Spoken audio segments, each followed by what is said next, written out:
ಇವತ್ತೊಂದು ಕಾರ್ಯವನ್ನು ನಾವು ಧ್ಯಾನ ಮಾಡೋಣ.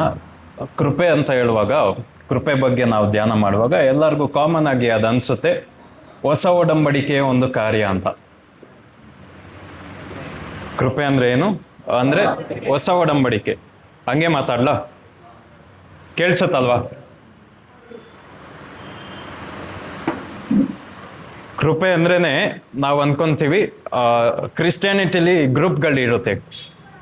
RC ಒಂದು ಕಡೆ, ಬ್ರದರ್ ಇನ್ನೊಂದು ಕಡೆ, ಪೆಂಟಗೋಸ್ಟಲ್ ಒಂದು ಕಡೆ. ಇದರಲ್ಲಿ ಪೆಂಟಗೋಸ್ಟಲ್ಲೇ ಅನ್ಯ ಭಾಷೆ ನಂಬೋರು ಒಂದು ಕಡೆ, ನಮ್ಮದೇ ಇರೋರು ಒಂದು ಕಡೆ. ಅರ್ಥ ಆಗ್ತಾ ಇದೆಯಾ? ಪವಿತ್ರಾತ್ಮನ ನಂಬಲ್ಲ, ಇನ್ನು ಕೆಲವೊಬ್ರು ಅಪೋಸ್ತಲರ್ಗಳನ್ನ ನಂಬಲ್ಲ, ಇನ್ನು ಕೆಲವೊಬ್ರುಗಳು ಪ್ರವಾದಿಗಳನ್ನ ನಂಬಲ್ಲ. ಇದಲ್ಲೇ ಗ್ರೂಪ್ ಮಾಡ್ತಾ ಹೋಗ್ತಾ ಹೋಗ್ತಾ ಹೋಗ್ತಾ ಹೋಗ್ತಾ ಇದ್ರೆ ಅದ್ಭುತಗಳನ್ನ ನಂಬಲ್ಲ. ಹಿಂಗೆ ಬ್ರಾಂಚ್ ಮಾಡ್ತಾನೆ ಹೋಗ್ತಾ ಇರ್ಬೋದು. ಅರ್ಥ ಆಗ್ತಾ ಇದೆಯಾ? ಅದರಲ್ಲೇ ಒಂದು ಭಾಗ ಏನು ಅಂದ್ರೆ, ಒಂದು ಜನಾಂಗದವರು, ಒಂದು ಗ್ರೂಪ್ ಅವ್ರು ಏನಂದ್ರೆ ಕೃಪೆನ ನಂಬಲ್ಲ. ಅರ್ಥ ಆಗ್ತಾ ಇದೆಯಾ? ಕೃಪೆನ ಯಾಕೆ ಸಾರೋದಿಲ್ಲ, ನಂಬೋದಿಲ್ಲ ಅಂದ್ರೆ, ಕೃಪೆನ ಸಾರ್ದಾಗ ಏನಾಗುತ್ತೆ, ಸಭೆಯಲ್ಲಿರೋ ಜನ ಹಾಳಾಗ್ತಾರೆ. ಕೃಪೆನ ಸಾರ್ದಾಗ ಏನಾಗುತ್ತೆ, ಈ ತರ ಅಸಂಪ್ಷನ್. ಅವರು ಕೃಪೆನ ಸಾರ್ದಾಗ ಏನ್ ಮಾಡ್ತಾರೆ, ಇಡ್ಲಿ ಬಿಡು ಪರವಾಗಿಲ್ಲ, ನಾಳೆ ಮಾಡೋಣ, ನಾಳೆ ಹೋಗೋಣ, ಈ ಒಂದು ಅರ್ಥ ಆಗ್ತಾ ಇದೆಯಾ ನಾನು ಹೇಳ್ತಾ ಇರೋದು? ದೇವ್ರನ್ನ ಗ್ರಾಂಟೆಡ್ ಆಗಿ ತಗೊಂಡ್ಬಿಡ್ತಾರೆ, ಈ ತರ ನಂಬ್ತಾರೆ. ಇದುವರೆಗೂ ದೇವರೇ ಬಂದು ಕೃಪೆನ್ ಸಾರ್ತಾರೆ. ಮತ್ತೆ ಬೈಬಲಲ್ಲಿ ಯಾವುದಾದ್ರೂ ದೊಡ್ಡದಾಗಿ ಒಂದು ಸೇವೆ ನಡೀತು ಅಂದ್ರೆ ಅದು ಪೌಲ್ ಅವ್ರದ್ದು. ಆ ಪೌಲ್ ಏನ್ನ ಸಾರ್ತಾ ಇದ್ರು, ಅವರ ಒಂದು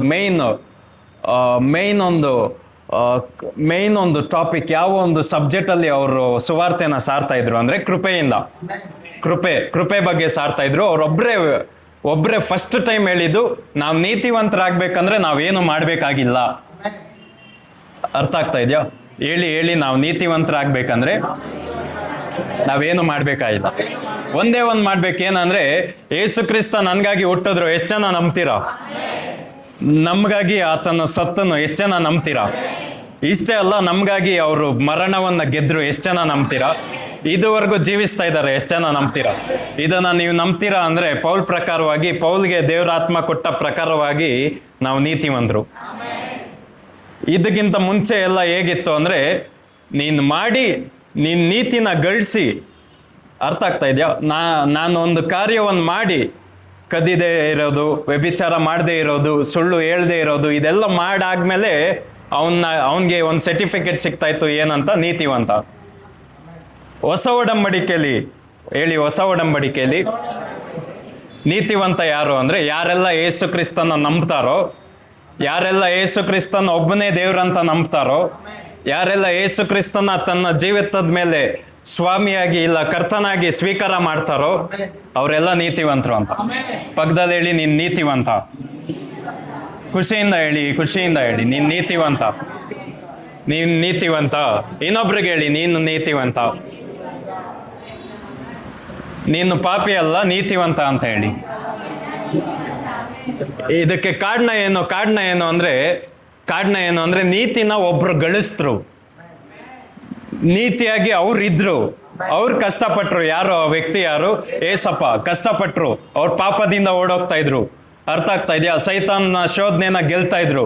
ಅವರು ಏನು ಕಷ್ಟಪಟ್ಟು ಪಡ್ಕೊಂಡ್ರು ಅದನ್ನ ಸುಲಭವಾಗಿ ನಮ್ಮೆಲ್ಲರಿಗೂ ಕೊಟ್ಟುಬಿಟ್ರು. ಅರ್ಥ ಆಗ್ತಾ ಇದೆಯಾ? ಹೇಳಿ ಸುಲಭವಾಗಿ ಸಿಕ್ತು. ಪಕ್ಕದಲ್ಲಿ ಹೇಳಿ, ನೀತಿವಂತಿಕೆಯ ಪಟ್ಟಿಗೆ ಏನದು? ಇನ್ನೊಬ್ರಿಗೆ ಹೇಳಿ. ಅರ್ಥ ಆಗ್ತಾ ಇದೆಯಾ? ಈಗ ನಾವು ಪ್ರಾರ್ಥನೆ ಮಾಡುವಾಗೆಲ್ಲ ಒಂದು ಕಾರ್ಯ ನಡೆಯುತ್ತೆ. ನಾವು ಯಾರಿಗೆ ಪ್ರಾರ್ಥನೆ ಮಾಡ್ತೀವಿ, ಯಾರನ್ನ ನಾವು ರಿಕ್ವೆಸ್ಟ್ ಮಾಡ್ತಾ ಇದೀವಿ ಅಂದ್ರೆ, ತಂದೆ ದೇವ್ರ ಹತ್ರ ನಾವು ಪ್ರಾರ್ಥನೆ ಮಾಡ್ತಾ ಇರೋದು. ಅದಕ್ಕೆ ಏಸಪ್ಪ ಪ್ರಾರ್ಥನೆನ ಸ್ಟಾರ್ಟ್ ಮಾಡುವಾಗ, ಪರಲೋಕದಲ್ಲಿರುವ ನನ್ನ ತಂದೆ. ಅರ್ಥ ಆಗ್ತಾ ಇದೆಯಾ? ಇವರು ಹಳೆ ಒಡಂಬಡಿಕೆಯಲ್ಲಿ ಒಬ್ಬ ದೇವರಾಗಿದ್ರು. ಹೊಸ ಒಡಂಬಡಿಕೆಯಲ್ಲಿ ಪ್ರಾರ್ಥನೆ ಸ್ಟಾರ್ಟ್ ಮಾಡುವಾಗ ಹೆಂಗೆ ಸ್ಟಾರ್ಟ್ ಮಾಡ್ತೀವಿ? ಪರಲೋಕದಲ್ಲಿರುವ ನನ್ನ ತಂದೆ. ಪರಲೋಕದಲ್ಲಿರುವ. ಹಳೆ ಒಡಂಬಡಿಕೆಯಲ್ಲಿ ಅಬ್ರಾಹಂ ದೇವ್ರೆ, ಈಸಾಕ್ ದೇವ್ರೆ, ಯಾಕೋಬನ್ ದೇವ್ರೆ. ಇಲ್ಲಿ ಹೊಸ ಒಡಂಬಡಿಕೆಯಲ್ಲಿ ನನ್ನ ತಂದೆ ನೀನು. ಅರ್ಥ ಆಗಿಲ್ವಾ? ಹಳೆ ಒಡಂಬಡಿಕೆಯಲ್ಲಿ ಅಬ್ರಾಮ್ಗೆ ದೇವರು, ಈಸಾಕಗೆ ದೇವರು, ಯಾಕೋಬ್ಗೆ ದೇವರು, ಮೋಶೆಗೆ ದೇವರು, ಎಲ್ಯಾಗೆ ದೇವರು, ಆದ್ರೆ ನನಗೆ ತಂದೆಯವರು.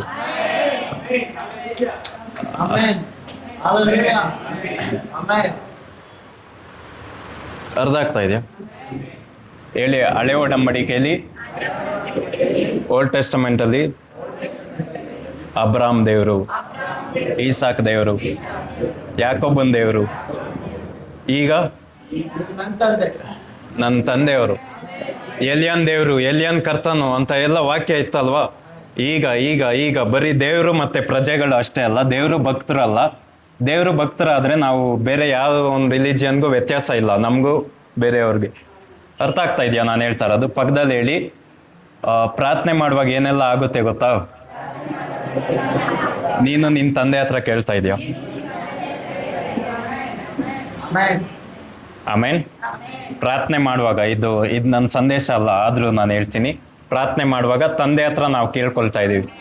ಹೇಳಿ, ತಂದೆ ಹತ್ರ ನಾವು ಕೇಳ್ಕೊಳ್ತಾ ಇದೀವಿ. ಇದನ್ನ ಹೆಂಗೆ ಕೇಳ್ಕೊಳ್ತಾ ಇದೀವಿ ಅಂದ್ರೆ ಯೇಸು ಕ್ರಿಸ್ತನ ಮೂಲಕ. ಅರ್ಥ ಆಗಿಲ್ವಾ? ತಂದೆ ದೇವ್ರ ಹತ್ರ ಬೇಡ್ತಾ ಇದೀವಿ. ಯಾರ ಮೂಲಕ ಬೇಡ್ತಾ ಇದೀವಿ? ಅದಕ್ಕೆ ಮಾರ್ಗ ಯಾರು? ಏಸಪ್ಪ. ಈ ಮಾರ್ಗ ಏಸಪ್ಪ ಅಂತ ಒಂದು ಮಾರ್ಗ ಇದೆ. ತಂದೆ ಅಂತ ಒಬ್ರು ದೇವ್ರಿದ್ದಾರೆ. ಇವ್ರ ಹತ್ರ ಬೇಡ್ಕೊಬೇಕಂತ ಯಾರು ಹೇಳ್ಕೊಡೋದು? ಒಳಗಡೆ ಇರೋ ಪವಿತ್ರ ಆತ್ಮ. ಹೇಳಿ ಹೇಳಿ, ಪವಿತ್ರಾತ್ಮನಿಂದ ಏಸು ಕ್ರಿಸ್ತನ ಮೂಲಕ ತಂದೆ ದೇವ್ರ ಹತ್ರ ಬೇಡ್ತಿರ್ತೀಯ ನೀನು. ಅರ್ಥ ಆಗ್ತಾ ಇದೆಯಾ ನಾನು ಹೇಳ್ತೀನಿ? ಎಷ್ಟು ಚೆನ್ನಾಗಿ ಅರ್ಥ ಆಯ್ತು. ನಾನು ಕೃಪೆಯನ್ನ ನೀವು ನೋಡಿದ್ರೆ, ಈಗ ದೇವರು, ನಾನು ಯಾವಾಗಲೂ ನಂಬ್ತೀನಿ ಇದನ್ನ. ನಾನು ನಂಬ್ತೀನಿ ಅಂದ್ರೆ ಇದು ಸುಳ್ಳು ಆಗ್ಬೋದು, ನಿಜನೂ ಆಗ್ಬೋದು, ಇದು ವಾಕ್ಯದಲ್ಲಿಲ್ಲ. ಎಷ್ಟು ಜನ ನಂಬ್ತೀರಾ? ನಾವು ಈಗ ಕೂತಿರುವಾಗ್ಲೂ ಇಲ್ಲಿ ಇಲ್ಲಿ ಇಲ್ಲಿ ಒಬ್ರನ್ನೊಬ್ರು ಸೇರಿರುವಾಗ್ಲೂ ಪರಲೋಕದಲ್ಲಿ ಅವರು ಸಿಂಹಾಸನ ಮೇಲೆ ಕೂತಿದ್ದಾರೆ ಅಂತ ಎಷ್ಟು ಜನ ನಂಬ್ತೀರಾ? ಗೌರ್ಮೆಂಟ್ಗಳು ಬದಲಾವಣೆ ಆದ್ರೂ ಇಲ್ಲಿ ಸಿಂಹಾಸನ ಮೇಲೆ ಕೂತಿರೋನು ಒಬ್ಬನೇ ಇರ್ತಾನೆ. ರಾಜರು ಬರ್ಬೋದು, ರಾಜರು ಹೋಗ್ಬೋದು, ಆದ್ರೆ ಇಲ್ಲಿರೋರು ಒಬ್ಬರೇ ಇರ್ತಾರೆ. ಎಷ್ಟು ಜನ ಇದನ್ನ ನಂಬ್ತೀರಾ? ಆಮೇನ್. ಈ ಸಿಂಹಾಸನದಲ್ಲಿ ಅವ್ರು ಕೂತಿರುವಾಗ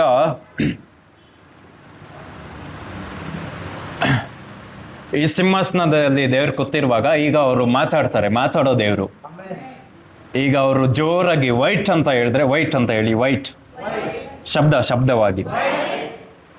ಶಬ್ದವಾಗಿ ವೈಟ್ ಅಂದ್ರೆ ಏನು?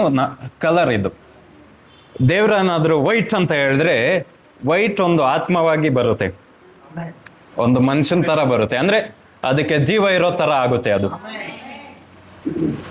ಅರ್ಥ ಆಗ್ತಾ ಇದೆಯಾ ನಾನು ಹೇಳ್ತಾ ಇರೋದು? ಅದಕ್ಕೆ ದಾವೀದ ಹೇಳೋದು, ಶುಭವು ಕೃಪೆಯು ನನ್ನ ಯಾವಾಗ್ಲೂ ಹಿಂಬಾಲಿಸುತ್ತೆ ಅಂತ. ದೇವ್ರು ಹೇಳಿದ್ರು ಶುಭ ಕೃಪೆ ಅಂತ ಹೇಳಿದ್ರು. ಅವ್ರು 2 ವ್ಯಕ್ತಿಗಳಾಗಿ 2 ಆತ್ಮಗಳಾಗಿ ಉಂಟಾಯ್ತು.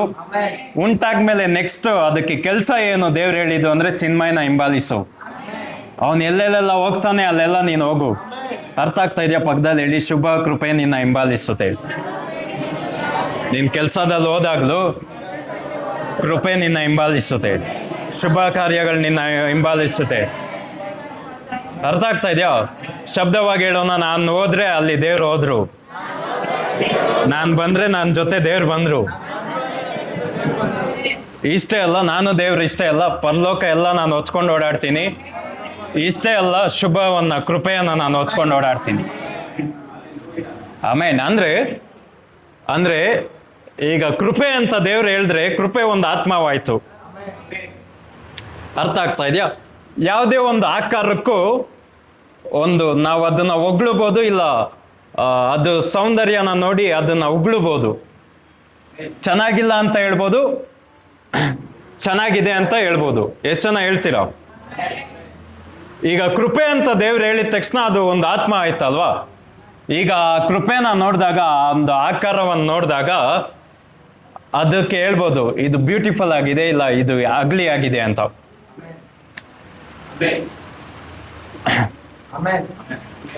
ಅರ್ಥ ಆಗಿಲ್ವಾ ನಾನು ಹೇಳ್ತಾರ? ಇಲ್ಲಿರೋ ಜನ ಒಬ್ಬ ಯೂಟ್ಯೂಬಲ್ಲಿ ಒಬ್ಬರು ಕಮೆಂಟ್ ಮಾಡಿದ್ರು, ಅರ್ಥ ಆಗ್ತಾ ಇದೆಯಾ ಅಂತ ಕೇಳಿದ್ರೆ ಅದು ಆಚೆ ಇರೋರ್ ತರ ಮಾತಾಗುತ್ತೆ. ಅಲ್ಲೇದು ಆಮೇನ್ ಅಂತ ಹೇಳ್ರಿ, ಅದು ಬದಲು ಅಂತ. ಇಲ್ಲಿರೋರ್ ಬಗ್ಗೆ ಗೊತ್ತಿಲ್ಲ ಅವ್ರಿಗೆ.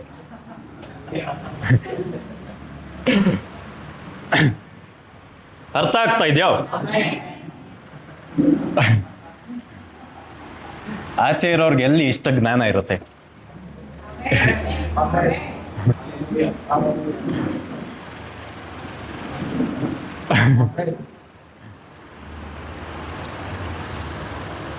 ಕೃಪೆ ಈಗ ಏನಾಯ್ತು, ದೇವರು ಕೃಪೆ ಅಂತ ಹೇಳಿದ ತಕ್ಷಣ ಅದು ಒಂದು ಆತ್ಮ ಆಯ್ತು, ಅದೊಂದು ಶರೀರ ಬಂತು, ಅದಕ್ಕೊಂದು ಆಕಾರ ಬಂತು. ಈಗ ಅದನ್ನ ನಾವು ನೋಡುವಾಗ, ಅದನ್ನ ನಾವು ಅನುಭವ ಮಾಡುವಾಗ ನಾವು ಡಿಸೈಡ್ ಮಾಡಬೇಕು, ಇದು ಸುಂದರವಾಗಿದ್ಯಾ ಅಥವಾ ಕುರೂಪವಾಗಿದ್ಯಾ, ಇದು ನೋಡಕ್ಕೆ ಚೆನ್ನಾಗಿದ್ಯಾ ಅಥವಾ ವರ್ಟ್ ಆಗಿದ್ಯಾ, ಇದ್ರ ಜೊತೆ ಮಾತಾಡಿದ್ರೆ ಇದು ಚೆನ್ನಾಗಿ ಮಾತಾಡುತ್ತಾ ಅಥವಾ ವರ್ಟ್ ಆಗಿ ಮಾತಾಡುತ್ತಾ ಅಂತ. ಕೃಪೆನ ನಾವು ಬೈಬಲಲ್ಲಿ ಯಾರೆಲ್ಲ ಕೃಪೆನ ಅನುಭವ ಮಾಡಿದ್ದಾರೆ ಅವ್ರನ್ನ ನಾವು ನೋಡಿದಾಗ, ನಮ್ಮ ಜೀವಿತವನ್ನೇ ನಾವು ನೋಡಿದಾಗ, ಕೃಪೆನ ಎಷ್ಟು ಜನ ಅನುಭವ ಮಾಡಿದ್ದೀರಾ? ದೇವ್ರ ಕೃಪೆನ ಎಷ್ಟು ಜನ ಅನುಭವ ಮಾಡಿದ್ದೀರಾ? ನಾನು ಹೇಳ್ತಾ ಇರೋದು ಎಷ್ಟು ಜನ ಕೇಳಿಸ್ತಾ ಇದೆ ಅವರೆಲ್ಲ ಹೇಳಿ, ದೇವ್ರ ಕೃಪೆನ ಎಷ್ಟು ಜನ ಅನುಭವ ಮಾಡಿದ್ದೀರಾ? ನೀವು ಅನುಭವ ಮಾಡಿದ್ದೀರಲ್ವಾ? ನಮ್ಮ ಅನುಭವದಿಂದ ಹೇಳೋಣ, ಕೃಪೆ ಸುಂದರವಾಗಿದೆಯಾ ಇಲ್ಲ ಚೆನ್ನಾಗಿಲ್ವಾ? ಸುಂದರವಾಗಿದೆ. ಅದಕ್ಕೆ ನನ್ನ ಒಂದು ಇವತ್ತು ಮೆಸೇಜ್ನ ಟೈಟಲ್ ಏನಂದ್ರೆ, ಕೃಪೆಯ ಒಂದು ಸೌಂದರ್ಯ, ಅಂದ್ರೆ the beauty of the grace ಅಂತ. ಯಾವ ಕೃಪೆನ ಜನ ಕೆಟ್ಟದು ಅಂತ ಸಾರ್ತಾ ಇದ್ರು, ಅದನ್ನ ಇವತ್ತು ನಾನು ನಿಮ್ಗೆ ಒಳ್ಳೇದು, ಅದು ಚೆನ್ನಾಗಿದೆ ನೋಡಕ್ಕೆ, ಅದು ಸುಂದರವಾಗಿದೆ ಅಂತ ನಾನು ನಿಮ್ಗೆ ಹೇಳ್ತೀನಿ. ಅರ್ಥ ಆಗ್ತಾ ಇದೆಯಾ? ಆಮೇನ್ ಹೇಳಿ, ಜೋರಾಗಿ ಹೇಳಿ, ಅರ್ಥ ಆಗ್ತಾ ಇದೆ. ನಾವು ಕೃಪೆ ಬಗ್ಗೆ ತಿಳ್ಕೊಳ್ಳುವಾಗೆಲ್ಲ ನಾವು ಅನ್ಕೊಂತೀವಿ ಇದು ಹೊಸ ಒಡಂಬಡಿಕೆಯ ಒಂದು ಕಾರಣ ಅಂತ, ಹೊಸ ಒಡಂಬಡಿಕೆಯ ಒಂದು ಕಾರ್ಯ ಅಂತ. ಆದ್ರೆ ಇವತ್ತು ನಾನು ಹೇಳ್ತೀನಿ, ನಮ್ಮ ದೇವರು ಹಳೆ ಒಡಂಬಡಿಕೆಯಲ್ಲಿ ಅವ್ರಿಗೆ ಕೋಪ ಜಾಸ್ತಿ ಇತ್ತು, ಹೊಸ ಒಡಂಬಡಿಕೆಯಲ್ಲಿ ಅವ್ರಿಗೆ ಕೋಪ ಕಮ್ಮಿ ಆಯ್ತು. ಹಳೆ ಒಡಂಬಡಿಕೆಯಲ್ಲಿ ಅವ್ರಿಗೆ BP ಪೇಷಂಟ್ ಅವರು, ಹೊಸ ಒಡಂಬಡಿಕೆಯಲ್ಲಿ ಅವ್ರಿಗೆ ಪ್ರೀತಿ ಜಾಸ್ತಿ ಆಯ್ತು. ಈ ತರನಾ? ನಾವು ನೋಡಿದ್ರೆ ದೇವರು ಲೋಕದ ಮೇಲೆ ಎಷ್ಟೋ ಪ್ರೀತಿಯನ್ನಿಟ್ಟು ತನ್ನ ಒಬ್ಬನೇ ಮಗನನ್ನ ಕೊಟ್ಟನಂದೆ. ಅಂದ್ರೆ ಹಳೆ ಒಡಂಬಡಿಕೆ ದೇವರು ಯಾರಿದ್ರೋ ಅವ್ರಿಗೂ ಪ್ರೀತಿ ಇತ್ತು. ಪಕ್ಕದಲ್ಲಿ ಹೇಳಿ, ಅವ್ರ ಪ್ರೀತಿ ಇತ್ತು ಅವ್ರಿಗೆ.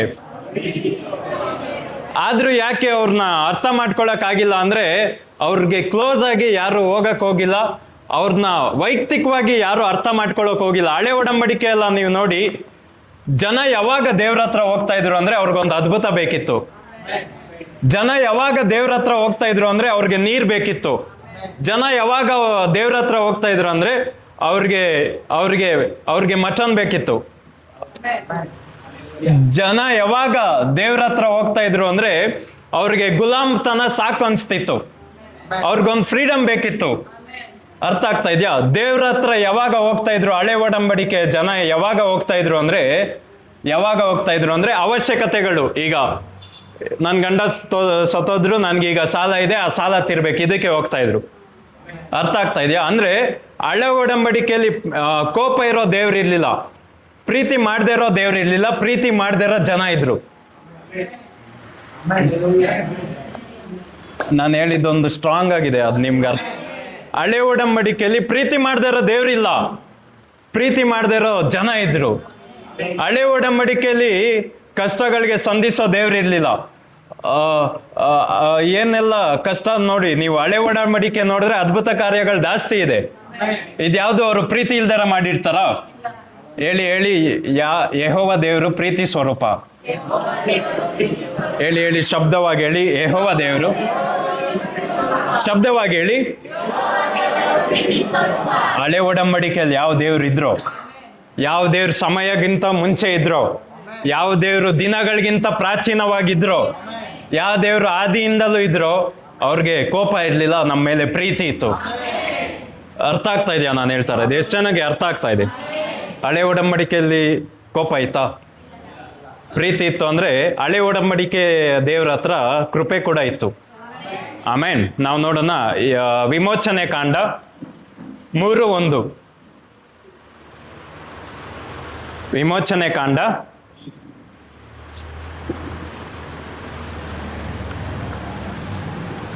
ಮೋಶೆ ತನ್ನ ಮಾವನಾಗಿರುವ ಆಚಾರ್ಯರ ಅರಸನಾದ ಇದ್ದೋನನ ಮುಂದೆ ಮಂದೆಯನ್ನು ಮೇಯಿಸುತ್ತಿರುವಾಗ ಆ ಮಂದೆಯನ್ನು ಕಾಡಿನ ಹಿಂಭಾಗಕ್ಕೆ ಇಳಿಸಿಕೊಂಡು ಹೋರೇಬ್ ಎಂಬ ದೇವರ ಗೇಮ್ ಬೆಟ್ಟಕ್ಕೆ ಜಾಸ್ತಿ ಇರುತ್ತೆ ನೋಡಿ.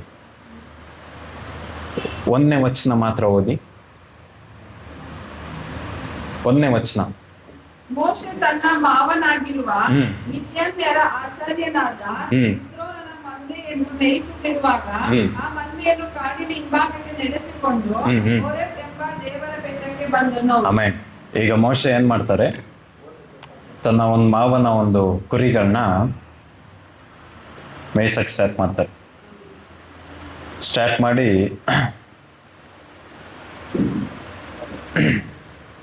ಮಾಡಿ ಒಂದು ಅರಣ್ಯಕ್ಕೆ ಓರೇಬ್ ಒಂದು ಬೆಟ್ಟ ಹೇಳಿ, ಓರೇಬ್ನ ಬೆಟ್ಟ ಹೇಳಿ, ಓರೇಬ್ನ ಬೆಟ್ಟ.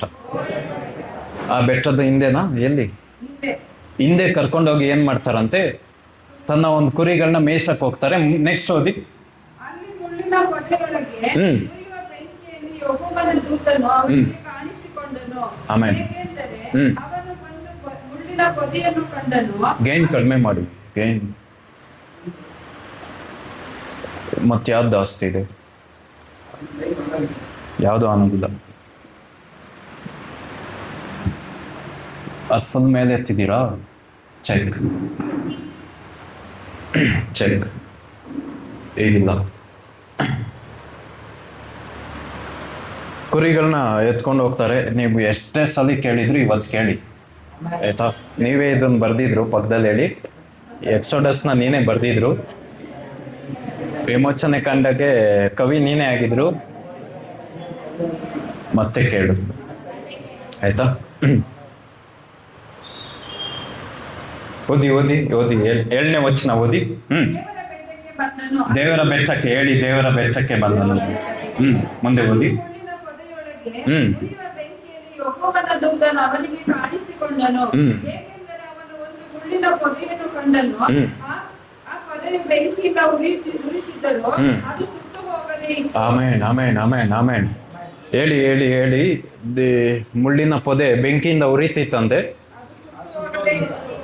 ಎಲ್ಲರೂ ಸೇರಿ ಓದೋಣ ಒಂದ್ ಮಾತನ್ನ ಮಾತ್ರ. ಆ ಪೊದೆ ಬೆಂಕಿಯಿಂದ ಆ ಪೊದೆ ಯೋಶ್. ಇನ್ನೊಂದ್ಸಲಿ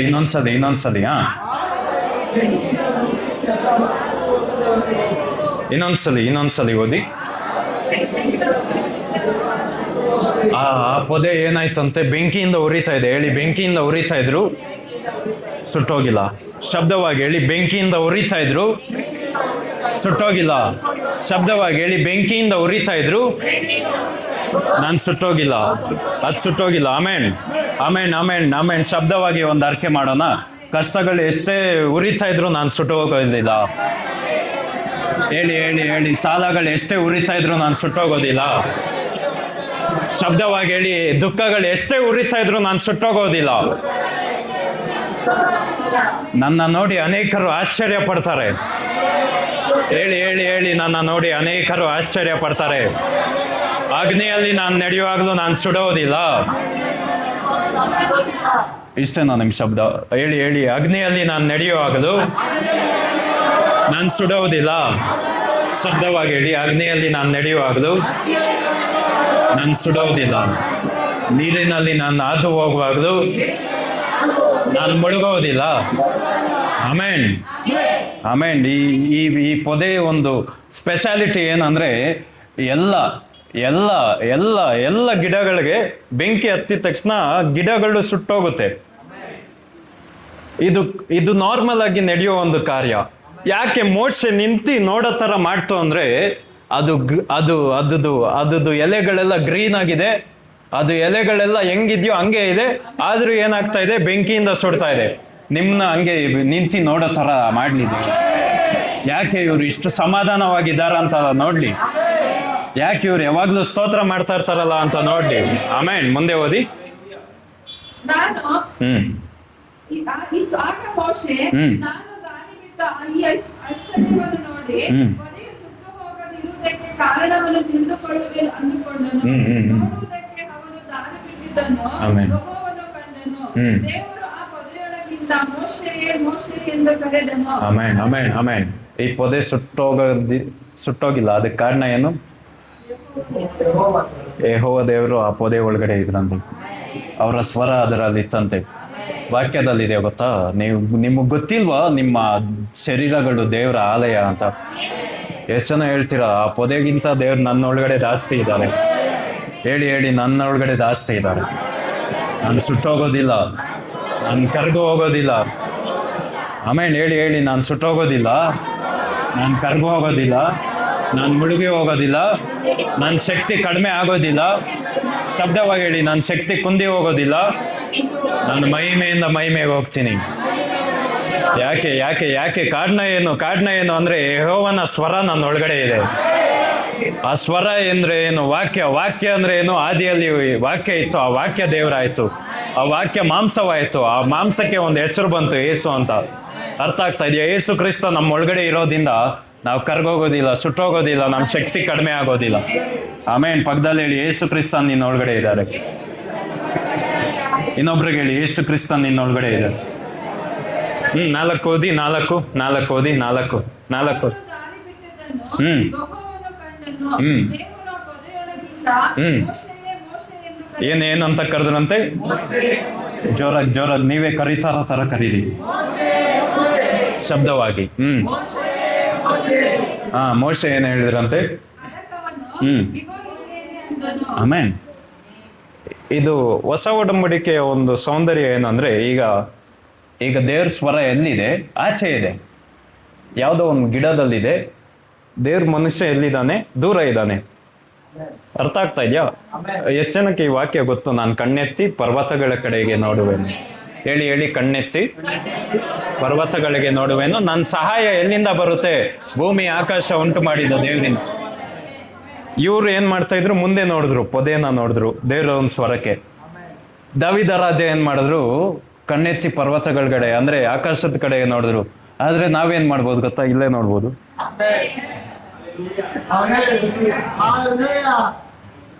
ಅರ್ಥ ಆಗಿಲ್ವಾ ನಾನು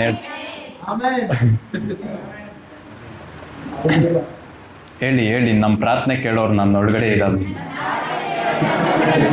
ನನ್ನ ಆತ್ಮವೇ ನೀನು ಗೊತ್ತಿಲ್ವಾ ಇದು ಅಂತ ಕೇಳಿ.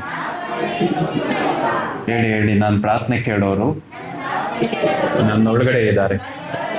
ಆಮೇನ್. ಓದಿ. ಅದಕ್ಕವನು ಇಗೋ ಇದ್ದೇನೆ ಅಂದನು. ದೇವರು ಅವನಿಗೆ, ನೀನು ಹತ್ತಿರ ಬರಬೇಡ, ನಿನ್ನ ಕಾಲಿನ ಕೆರಗಳನ್ನು ತೆಗೆದು ಹಾಕು, ನೀನು ನಿಂತಿರುವ ಸ್ಥಳವು ಪರಿಶುದ್ಧ ಭೂಮಿ ಎಂದು. ಆಮೇನ್. ಇನ್ನೊಬ್ರು ಶಬ್ದವಾಗಿ ಓದಿ. ದೇವರು ಅವನಿಗೆ, ನೀನು ಹತ್ತಿರ ಬರಬೇಡ, ನಿನ್ನ ಕಾಲಿನ ಕೆರಗಳನ್ನು ತೆಗೆದು ಹಾಕು, ನೀನು ನಿಂತಿರುವ ಸ್ಥಳವು ಪರಿಶುದ್ಧ ಭೂಮಿ ಎಂದು ಹೇಳಿದನು. ಆಮೇನ್. ಈಗ ಹೇಳಿದ್ರಿ ನೀವು, ದೇವ್ರಿಗೆ ಅವಾಗಿಂದಾನು ಪ್ರೀತಿ ಇತ್ತು, ಕೃಪೆ ಇತ್ತು. ಇಲ್ಲಿ ನೋಡಿದ್ರೆ ಹತ್ರ ಬೇಡಬೇಡ ಅಂತ ಹೇಳ್ತಾರೆ. ಅಂದ್ರೆ ವಾಕ್ಯದಲ್ಲಿ ಇದೆಯಾ ಗೊತ್ತಾ? ನೀನ್ ನಮ್ಮನ್ನ ಹುಡುಕಿಲ್ಲ, ನಾನ್ ನಿನ್ನ ಅಂದ್ರೆ ನೀನ್ ನನ್ನ ಹತ್ರ ಬರಬೇಡ, ನಾನೇ ನಿನ್ನ ಹತ್ರ ಬರ್ತೀನಿ. ಆಮೇನ್. ಹೇಳಿ ಹೇಳಿ, ನಾನು ಅವ್ರ ಹತ್ರ ಹೋಗಿಲ್ಲ, ಅವರೇ ನನ್ನ ಹುಡುಕಿ ಬಂದ. ನಾನು ಅವ್ರನ್ನ ಮೊದಲು ಪ್ರೀತಿ ಮಾಡಿಲ್ಲ, ಅವರೇ ನನ್ನ ಮೊದಲು ಪ್ರೀತಿಸಿದ್ರು. ಆಮೇನ್. ಮುಂದೆ ಓದಿ. ಕೆರಗಳನ್ನ ನೀನು ಹತ್ತಿರ ಬರಬೇಡ, ನಿನ್ನ ಕಾಲಿನ ಕೆರಗಳನ್ನು ತೆಗೆದು ಹಾಕು, ನೀನು ನಿಂತಿರುವ ಸ್ಥಳವು ಪರಿಶುದ್ಧ ಭೂಮಿ ಎಂದು ಹೇಳಿದನು. ಆಮೇಲೆ ಹೇಳಿ, ನೀನ್ ನಿಂತಿರೋ ಸ್ಥಳ ಪರಿಶುದ್ಧ ಭೂಮಿ. ಶಬ್ದವಾಗಿ ಹೇಳಿ, ನೀನ್ ನಿಂತಿರುವ ಸ್ಥಳ ಪರಿಶುದ್ಧ ಭೂಮಿ. ಆಮೇಲೆ ಎಷ್ಟು ಜನ ನಂಬ್ತೀರಾ ಮೋಶೆ ಅವರು ನಿಂತಿದ್ದ ಒಂದು ಸ್ಥಳ ಪರಿಶುದ್ಧವಾಗಿತ್ತು ಅಂತ? ಎಷ್ಟು ಜನ ನಂಬ್ತೀರಾ? ಕೈಗಳನ್ನ ತೋರಿಸಿ. ಮೋಶೆ ಅವರು ನಿಂತಿದ್ದ ಒಂದು ಸ್ಥಳ ಏನು? ಪರಿಶುದ್ಧ ಭೂಮಿ ಅಂತ ಎಷ್ಟು ಜನ ನಂಬ್ತೀರಾ ಅಂತ? ಆಮೇಲೆ ನಂಬ್ತೀರಾ? ಯಾಕೆ ಆ ಒಂದು ಸ್ಥಳ ಪರಿಶುದ್ಧವಾಗಿತ್ತು ಅಂದ್ರೆ, ಅಲ್ಲಿ ಒಂದು ಕಾರ್ಯ ಇತ್ತು. ಅದೇನು? ಒಂದು ಗಿಡ ಇತ್ತು, ಆ ಗಿಡದಲ್ಲಿ ಒಂದು ಸ್ವರ ಇತ್ತು. ಯಾರ ಸ್ವರ ಅದು? ಆಕಾಶ ಭೂಮಿ ಉಂಟು ಮಾಡಿದ ಒಂದು ಸ್ವರ. ಅಲ್ಲಿ ಒಂದು ಅಗ್ನಿ ಉರಿತಾ ಇತ್ತು.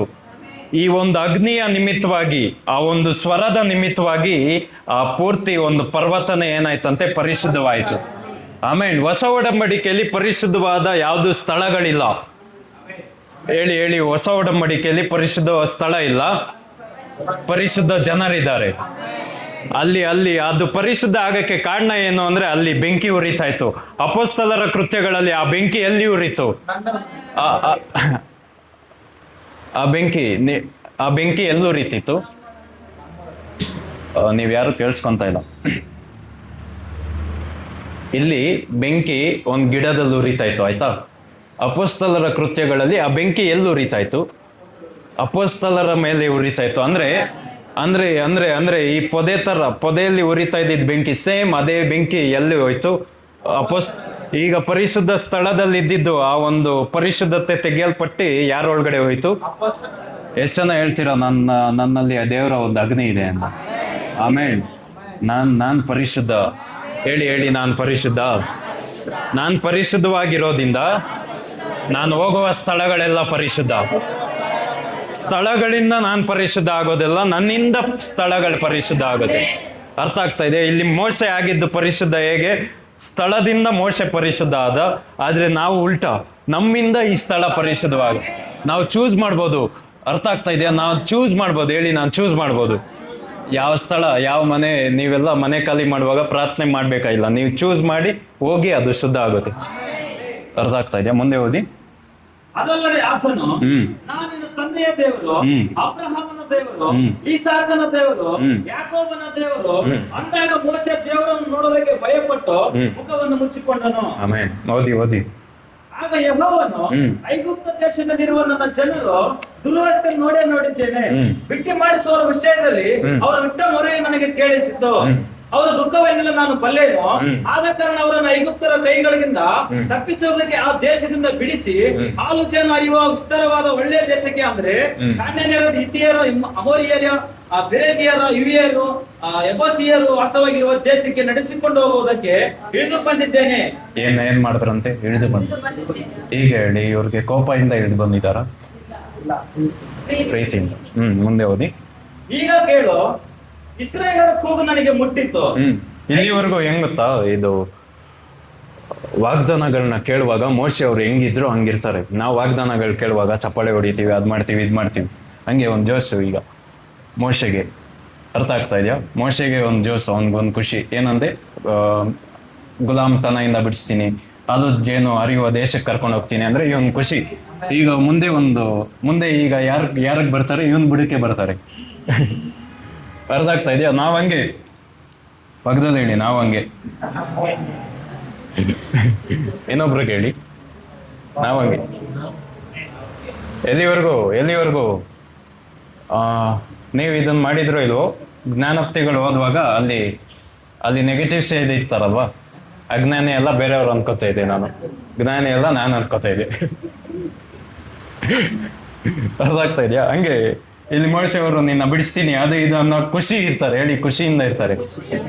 ನೆಕ್ಸ್ಟ್ ಈಗ ಕೇಳು ಅಂತ ಹೇಳಿದ್ರಲ್ವಾ, ಆವಾಗ ಒಂದ್ ಸ್ವಲ್ಪ ತಣ್ಣಗಾಗುತ್ತೆ ಆ ಖುಷಿ. ಓದಿ. ಇಸ್ರಾಯೇಲರ ಕೂಗು ನನಗೆ ಮುಟ್ಟಿತ್ತು. ಈಗ ಕೇಳು. ಇಸ್ರಾಯೇಲರ ಕೂಗು ನನಗೆ ಮುಟ್ಟಿತ್ತು. ಐಗುಪ್ತರು ಅವರಿಗೆ ಕೊಡುವ ಉಪದ್ರವವನ್ನು ನಾನು ನೋಡಿದ್ದೇನೆ. ಆದ್ದರಿಂದ ನನ್ನ ಜನರಾಗಿರುವ ಇಸ್ರಾಯೇಲರನ್ನು ಐಗುಪ್ತ ದೇಶದಿಂದ ಹೊರಗೆ ಬರಮಾಡುವುದಕ್ಕೆ ನಿನ್ನನ್ನು ಈಗ ಪರ್ಸನಲ್ ಆಯ್ತು. ಈಗ ತುಂಬಾ ದೇವ್ರೆ ಬಿಡಿಸ್ತೀಯಾ ಗೊತ್ತು? ಹೇಳಿ, ದೇವ್ರೆ ಬಿಡಿಸ್ತೀಯಾ ಒಳ್ಳೇದು. ಈಗ ನನ್ನ ಯಾಕೆ ಹೇಳಿದ್ದೀರಾ?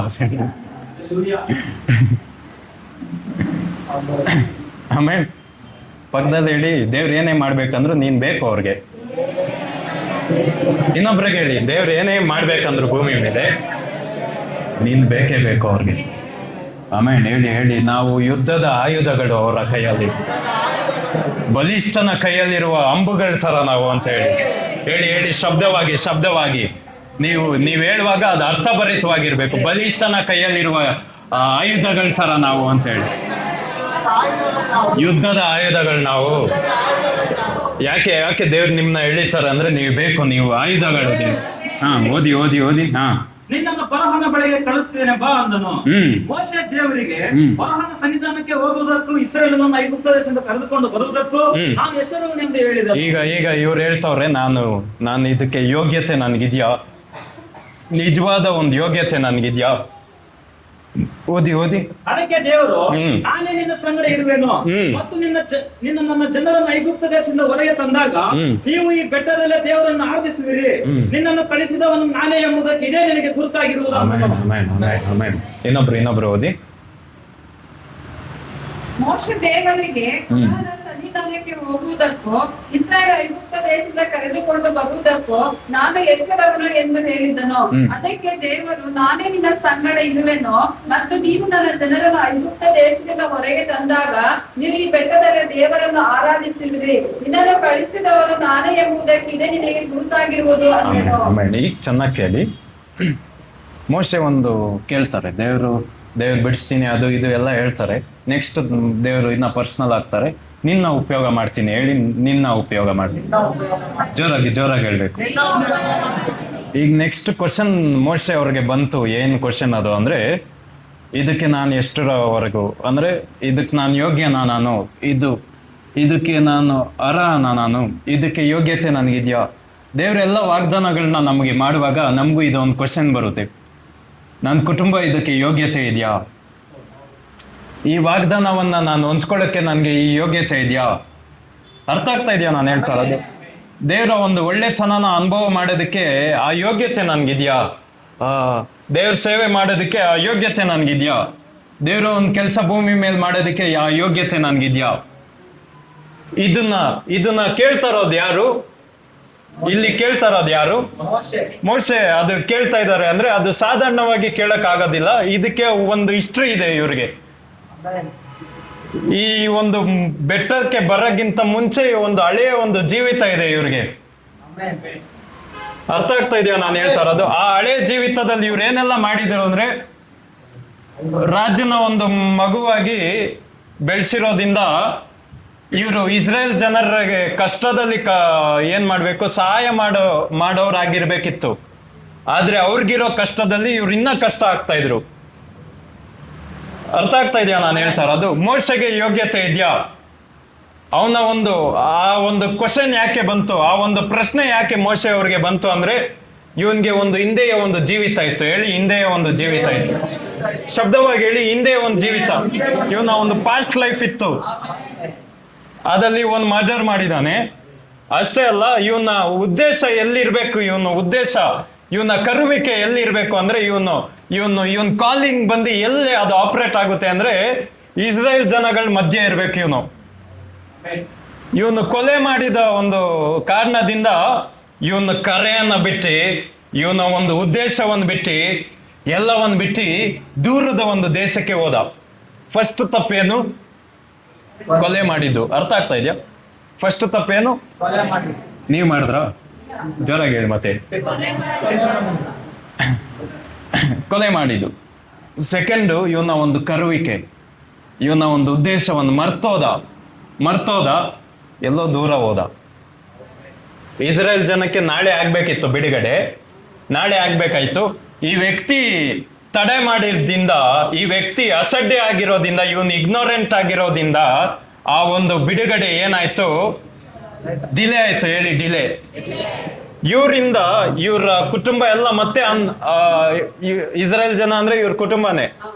ಆ 30 ಲಕ್ಷ ಜನ ಹತ್ತತ್ರ ಏನಿರ್ತಾರೋ ಎಲ್ಲ ಇವ್ರ ಕುಟುಂಬನೇ. ಇವನೊಬ್ಬ ತಿರಸ್ಕಾರ ಮಾಡಿರೋದ್ರಿಂದ ಇಷ್ಟು ಜನ ಮತ್ತೆ ಏನ್ ಮಾಡ್ಬೇಕು? ಇನ್ನ 40-50 ವರ್ಷ ಮತ್ತೆ ಗುಲಾಮ್ತನದಲ್ಲಿರ್ಬೇಕು. ಅರ್ಥ ಆಗ್ತಾ ಇದೆಯಾ ನಾನು ಹೇಳ್ತಾ ಇರೋದು? ಎಷ್ಟು ತಪ್ಪು ಅಲ್ವಾ? ಮೂರನೇದಾಗಿ ಏನ್ ಮಾಡ್ತಾನೆ, ನೀವು ಫಸ್ಟಿಂದ ನೋಡಿದ್ರೆ, ಆದಿಕಾಂಡದಿಂದ ನೋಡಿದ್ರೆ ಅನ್ಯರ್ನ ಮದ್ವೆ ಆಗಂಗಿಲ್ಲ.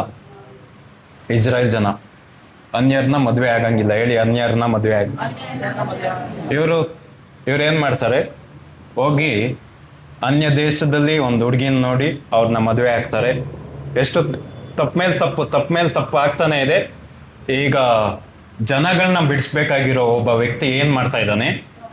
ಕುರಿಗಳನ್ನ ಮೇಯಿಸ್ತಾ ಇದ್ದಾನೆ. ಆ ಸ್ಟ್ಯಾಂಡರ್ಡ್ ಎಲ್ಲಿ ಇಳ್ದೋಯ್ತು ನೋಡ್ರಿ. ಯಾರನ್ನ ಮೇಯಿಸ್ಬೇಕಾಯ್ತು? ಯಾರಿಗೆ ಮನ್ನ ತರಿಸ್ಬೇಕಿತ್ತು? ಯಾರಿಗೆ ನೀರ್ ಕುಡಿಸ್ಬೇಕಿತ್ತು? ಇವ್ರು ಏನ್ ಮಾಡ್ತಾ ಇದಾರೆ? ಕುರಿಗಳಿಗೆ ಊಟ ಹಾಕೋದು, ಕುರಿಗಳಿಗೆ ನೀರ್ ಕುಡ್ಸೋದು. ಇದು ಅರ್ಥ ಆಗ್ತಾ ಇದೆಯಾ? ಒಂದು ಲೆವೆಲ್ಸ್ ಹೆಂಗ್ ಇಳಿತು ಅಂತ ಇದೇ ಯೋಚನೆ ಮಾಡ್ಕೊಂಡು ಬರ್ತಾ ಇರ್ತಾರೆ. ಎಲ್ಲ ಮುಗೀತು ನನ್ನ ಜೀವನ. ಇವ್ರಿಗೆ ಗೊತ್ತು ಇವ್ರ ಮೇಲೆ ಒಂದು ಕರೆ ಇದೆ ಅಂತ. ಇವ್ರಿಗೆ ಗೊತ್ತು. ಎಷ್ಟು ಜನ ಹೇಳ್ತೀರಾ ನಮ್ಮ ಮೇಲೆ ಒಂದು ಕರೆ? ನಮಗ್ ಗೊತ್ತು. ಹಂಗೇನೆ ಇವ್ರಿಗೂ ಗೊತ್ತು. ಇವರು ಕುರಿ ಮೇಯಿಸುವಾಗ ಅದ್ ನೆಮ್ಮದಿ ಇರಲ್ಲ, ನಿಮ್ಗೆ ಗೊತ್ತಾಗಲ್ಲ. ದೇವ್ರ ಒಂದು ಕೆಲ್ಸಕ್ಕೆ ನಾವು ಕರೆಯಲ್ಪಟ್ಟು ಅದನ್ನ ಮಾಡ್ತಾ ಇಲ್ಲ ಅಂದ್ರೆ ಆ ಒಂದು ನೆಮ್ಮದಿ ಇರಲ್ಲ, ತೃಪ್ತಿ ಇರಲ್ಲ. ಏನೇ ಮಾಡ್ತಾ ಇದ್ರು ಇರಲ್ಲ. ಅರ್ಥ ಆಗ್ತಾ ಇದೆಯಾ? ಜೋರಾಗಿ ಹೇಳಿ, ಅರ್ಥ ಆಯ್ತು. ಆಮೇಲೆ ಇದನ್ನ ಯೋಚನೆ ಮಾಡ್ಕೊಂಡು ಹೋಗುವಾಗ ಏನ ಯೋಚನೆ ಮಾಡ್ಕೊಂಡು ಹೋದ್ರು, ಎಲ್ಲಿ ಮರ್ಡರ್ ಮಾಡಿದೆ, ಓಡ್ ಬಂದೆ, ಬೇರೆಯವ್ರನ್ನ ಮದುವೆ ಆದೆ, ಮಕ್ಕಳು ಆಯಿತು. ಈಗ ಇದರಲ್ಲಿ ಏನದು ವೆಬ್ ಥರ, ಇದೇನದು, ಇದರಲ್ಲಿ ಟ್ರ್ಯಾಪ್ ಥರ ಸಿಗಾಕೊಂಡಿದ್ದೀನಿ, ಇದೊಂದು ಬಲೆ ಥರ ಸಿಗಾಕೊಂಡಿದ್ದೀನಿ. ಇದನ್ನೆಲ್ಲ ಯೋಚನೆ ಮಾಡ್ಕೊಂಡು ಎಲ್ಲಿಗೆ ಬಂದರು? ಓರೇಬ್ನ ಒಂದು ಬೆಟ್ಟಕ್ಕೆ. ಯಾಕೆ ಚರ್ಚೆಗೆ ಬರಬೇಕು? ಕಷ್ಟಗಳಿದ್ದಾಗ ಚರ್ಚೆಗೆ ಯಾಕೆ ಬರಬೇಕು? ಯಾಕೆ ನಾವು ಪ್ರಿಯೋರಿಟೈಸ್ ಮಾಡ್ತೀವಿ? ಯಾಕೆ ಇದನ್ನೇ ಪ್ರಥಮವಾಗಿ ನೋಡ್ತೀವಿ ಅಂದರೆ, ಎಲ್ಲ ಕೆಲಸಗಳು ಇರುತ್ತೆ. ದೇವರ ಬೆಟ್ಟಕ್ಕೆ ಬಂದಾಗ ಏನೋ ಒಂದು ಉದ್ದೇಶ. ಅರ್ಥ ಆಗ್ತಾ ಇದೆಯಾ ನಾನು ಹೇಳ್ತಾ ಇರೋದು? ಅದು ಇದು ಎಲ್ಲ ಇರುತ್ತೆ. ಇವರು ಓರೆ ಬೆಟ್ಟ ಹತ್ರ ಅವತ್ತು ಹೋಗಿಲ್ಲ ಅಂದರೆ ಮೋಶೆ ಇನ್ನೂ ಡಿಲೇ ಆಗಿರೋದು. ಈಗ ದೇವ್ರಿಗೆ ಏನಾದರೂ ಲಾಸ್ ಆಗುತ್ತಾ? ಇವನ್ ಕುಟುಂಬನೇ ಅನುಭವ ಮಾಡಬೇಕು. ಯಾಕೆ ಚರ್ಚೆಗೆ ಬನ್ನಿ ಫೋರ್ಸ್ ಮಾಡ್ತೀನಿ, ಅದನ್ನ ಪ್ರೆಷರ್ ಮಾಡ್ತೀನಿ, ಏನೇ ಬಿಟ್ಟರು ಬಿಡಬೇಡಿ, ಅಟ್ಲೀಸ್ಟ್ ಇಲ್ಲಿ ಬರೋಕ್ಕಾಗಿಲ್ಲ ಅಂದರೆ ಎಲ್ಲೂ ಬೆಸ್ಟ್ ಪ್ಲೇಸ್ ಅಲ್ಲ, ಇಲ್ಲೇ ಬನ್ನಿ.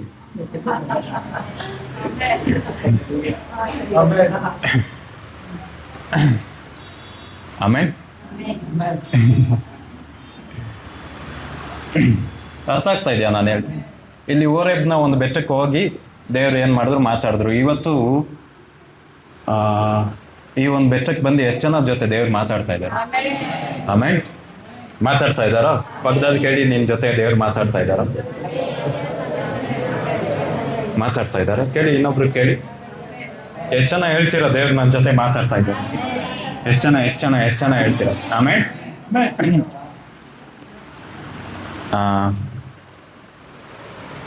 ಇದೆಲ್ಲ ಯೋಚನೆ ಮಾಡಿ ದೇವ್ರ ಹತ್ರ ಹೋದ್ರು. ಕೃಪೆಯ ಒಂದು ಸೌಂದರ್ಯ ಅಲ್ವಾ ನಾನು ಹೇಳ್ತಾ ಇರೋದು? ಯಾವುದು ಕಳ್ಕೊಂಡೆ, ನಾನು ಕರೆನ ನಾನು ಕಳ್ಕೊಂಡೆ, ನನ್ನ ಉದ್ದೇಶನ ನಾನು ಕಳ್ಕೊಂಡೆ, ನನ್ನ ಜನರನ್ನ ನಾನು ಕಳ್ಕೊಂಡೆ, ಇದುವರೆಗೂ ಹಾಕಿರೋದೆಲ್ಲ ಲಾಸ್, ಎಲ್ಲ ಕಳ್ಕೊಂಡೆ. ಇದೇ ಯೋಚನೆ ಮಾಡ್ಕೊಂಡು ಏನು ಮಾಡಿದ್ರು? ಬೆಟ್ಟಕ್ಕೆ ಬಂದರು. ಎಷ್ಟು ಜನ ಏನೋ ಒಂದು ಕಳ್ಕೊಂಡು ಬಂದಿದ್ದೀರಾ ಈ ಸ್ಥಳಕ್ಕೆ? ಪಕ್ಕದಲ್ಲಿ ಕೇಳಿ, ಏನೋ ಒಂದು ಕಳ್ಕೊಂಡಿದ್ಯಾ?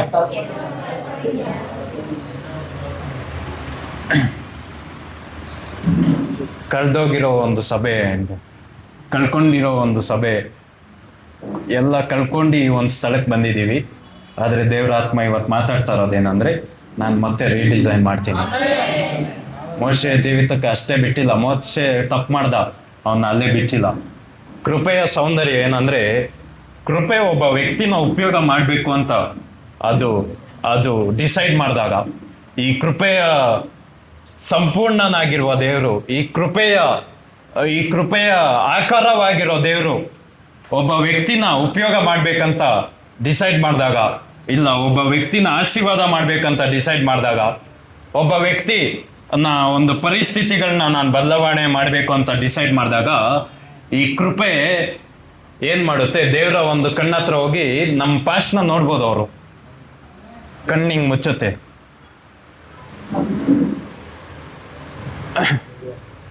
ಅರ್ಥ ಆಗ್ತಾ ಇದೆಯಾ ನಾನು ಹೇಳ್ತಾ ಇರೋದು?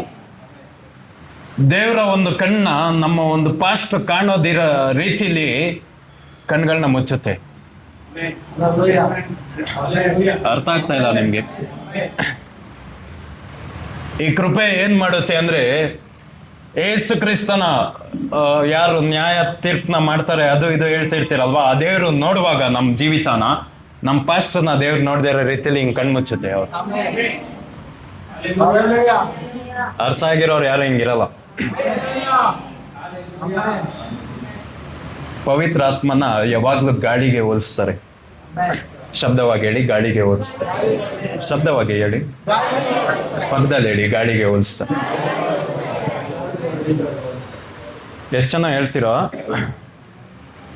ಗಾಳಿ ಹಿಂಗಿಂದ ಹೋಗುತ್ತೆ, ನನ್ಗೆ ಹಿಂಗಿಂದ ಹಿಂಗ್ ಹೋಗುತ್ತೆ ಅಂತ? ಎಷ್ಟು ಜನ ಹೇಳ್ತೀರಾ? ಕಾಣಿಸ್ತಾ ಇದೆಯಾ? ಈ ಕೈ ಎಲ್ಲ ತೋರಿಸಿ, ಕೈ ತೋರಿಸಿ. ಗಾಡಿ ಏನು ಮಾಡುತ್ತೆ? ಇಲ್ಲಿಂದ ಹಿಂಗೆ ತೂತ್ ಮಾಡಿ ಹಿಂಗೆ ಹೋಗುತ್ತೆ ಅಂತ ಎಷ್ಟು ಜನ ಹೇಳ್ತೀರಾ? ಹಂಗಾಗುತ್ತಾ? ತೂತ್ ಮಾಡ್ಕೊಂಡು ಹಿಂಗೆ ಹೋಗುತ್ತೆ. ಹೋಗ್ತಾ ಇದ್ರೆ ನಿಮ್ಗೆ ಪ್ರೇಯರ್ ಬೇಕು.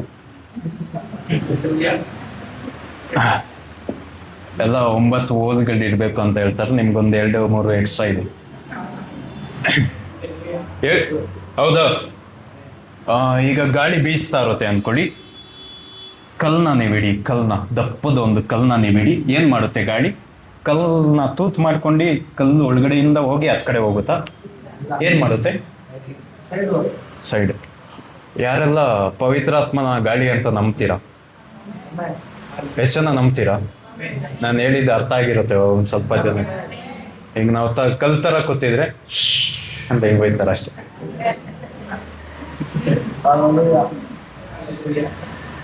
ನಿದ್ದೆ ಮಾಡ್ತಾ ಇದ್ರೆ ಯಾಕೆ ದೇವ್ರು ಎಬ್ರಿಸಲ್ಲ? ಯಾಕೆ ಎಬ್ರಿಸ್ತಾರೆ?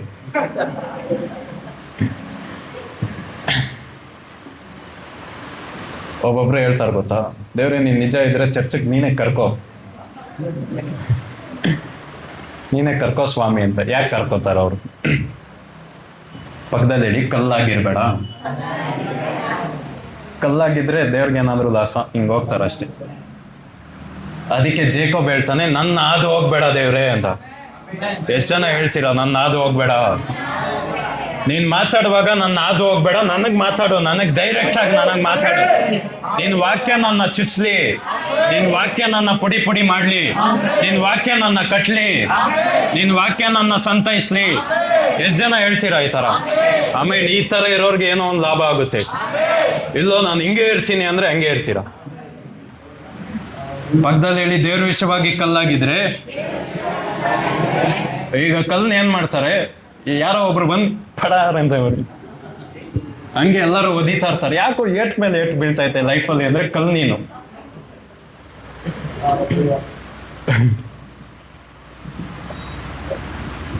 ಪಕ್ಕದಲ್ಲಿ ಹೇಳಿ, ನೀನ್ ಕಲ್ಲಲ್ಲ ಅಂದ್ರೆ ನಕ್ಬಿಟ್ಟು ತೋರ್ಸೋ ಅಂತ.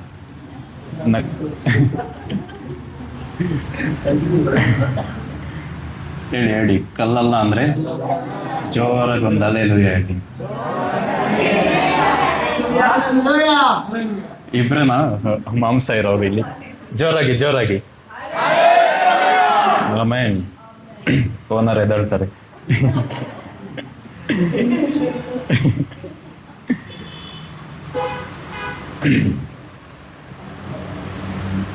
ಆಮೇನ್.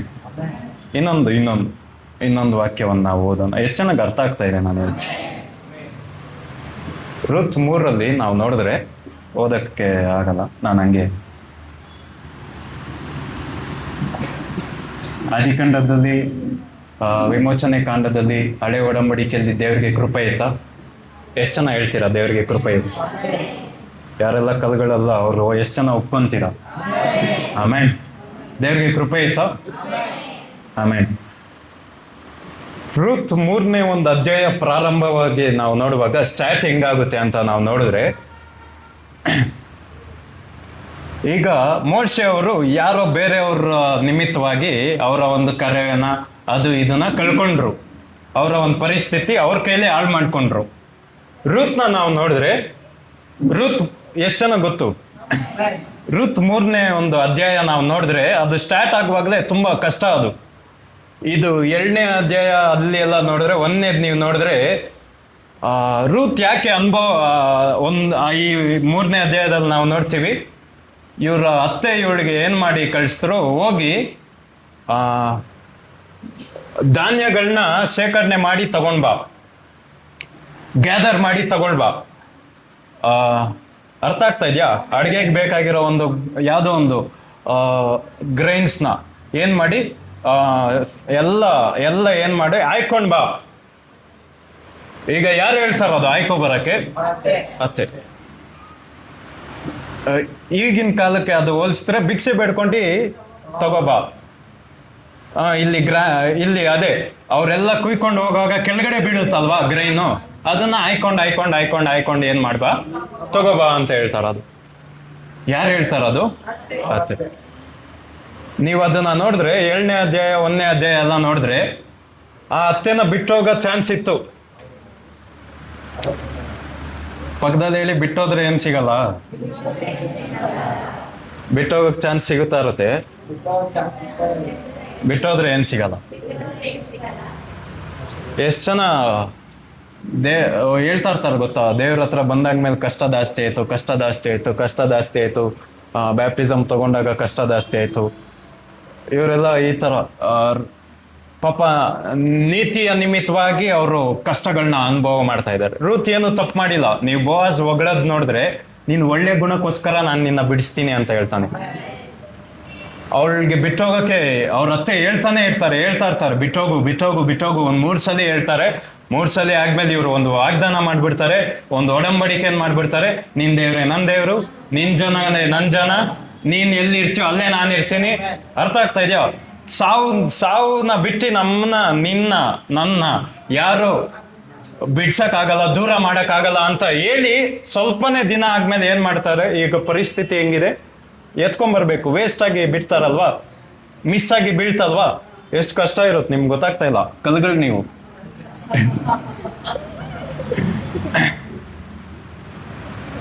ಈಗ ಇವಳು ಸ್ಟ್ಯಾಂಡ್ ತಗೊಂಡಿದ್ದೇನಕ್ಕೆ? ನಂಬಿಕೆಗೋಸ್ಕರ. ಅರ್ಥ ಆಗ್ತಾ ಇದೆಯೋ? ಇವಳು ನಂಬಿ ಒಳ್ಳೇದಾಗಿ ಇದ್ದಿ ಇವಳು ಅನುಭವ ಮಾಡ್ತಾ ಇದ್ದಾಳೆ. ಇವಳು ಕಷ್ಟಗಳನ್ನ ಅನುಭವಿಸ್ತಾ ಇದ್ದಾರೆ. 3ನೇ ಅಧ್ಯಾಯ ಪ್ರಾರಂಭ ಹೆಂಗಾಯ್ತು ಅಂದ್ರೆ ಕಷ್ಟಗಳಿಂದ ಪ್ರಾರಂಭ ಆಯ್ತು. ಹೇಳಿ, 3ನೇ ಅಧ್ಯಾಯ ಪ್ರಾರಂಭ ಕಷ್ಟದಿಂದ ಸ್ಟಾರ್ಟ್ ಆಯ್ತು.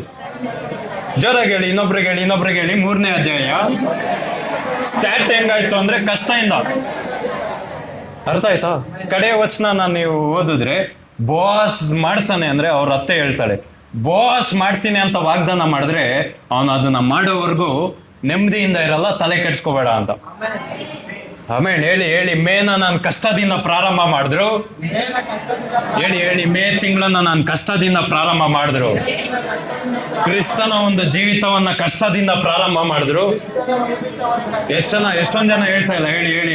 ಹೇಳಿ, ಕ್ರಿಸ್ತನ ಒಂದು ಜೀವಿತವನ್ನ ಕಷ್ಟದಿಂದ ನಾನು ಪ್ರಾರಂಭ ಮಾಡಿದ್ರು. ನಾನು ಬಿಟ್ಕೊಡೋದಿಲ್ಲ. ಹೇಳಿ, ನನ್ನ ಕುಟುಂಬ ಬಿಟ್ಕೊಡೋದಿಲ್ಲ. ಶಬ್ದವಾಗಿ ಹೇಳಿ, ಯಾರೆಲ್ಲ ಬಿಟ್ಕೊಡೋಲ್ಲ ಅವ್ರು ಮಾತ್ರ ಹೇಳಿ, ನಾನು ಬಿಟ್ಕೊಡೋದಿಲ್ಲ, ನಾನು ಸೋತೋಗೋದಿಲ್ಲ. ಯಾಕಂದ್ರೆ ನನಗೆ ಒಂದು ವಾಗ್ದಾನ ಇದೆ. ಹೇಳಿ, ಒಂದು ವಾಗ್ದಾನ ಇದೆ. ವಾಗ್ದಾನ ಇರೋದಷ್ಟೇ ಅಲ್ಲ, ಆ ವಾಗ್ದಾನ ಮಾಡಿದ ದೇವರು ಅದನ್ನ ನೆರವೇರಿಸೋವರೆಗೂ ಅವ್ರು ಸುಮ್ಮನೆ ಇರೋದಿಲ್ಲ, ಅವ್ರು ನಿದ್ದೆ ಮಾಡೋದಿಲ್ಲ. ಅರ್ಥ ಆಗ್ತಾ ಇದೆಯಾ ನಾನು ಹೇಳ್ತಾರ? ನೆಕ್ಸ್ಟ್ ನಾವು ಫೋರ್ತ್ ಒಂದು ಚಾಪ್ಟರ್ನ ನಾವು ಓದುವಾಗ, ಫೋರ್ತ್ ಓದ್ಕೊಂಡು ಬಂದು 4:21 ಓದಿ, 21-22 ಎರಡು ಓದಿ. ರೂತ್ 4:21-22. ಎಷ್ಟು ಜನಕ್ಕೆ ಅರ್ಥ ಆಗ್ತಾ ಇದೆ ನಾನು ಇಲ್ಲಿವರೆಗೂ ಮಾತಾಡ್ತೀನಿ? ಏನ ಹೆಸರು?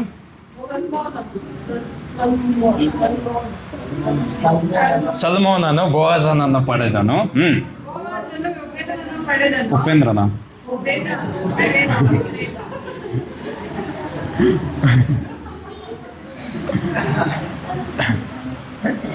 ಇದು ಟೈಮ್ ನೋಟ್ ಮಾಡು, ಇದು ಕಟ್ ಮಾಡು. ಆಮೇಲೆ ಪರಿಶುದ್ಧ ಸ್ಥಳದಲ್ಲಿ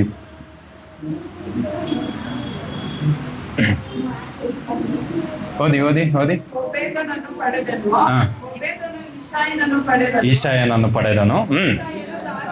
ಈಸಾಯ ಯಾರನ್ನ ಪಡೆದಂತೆ?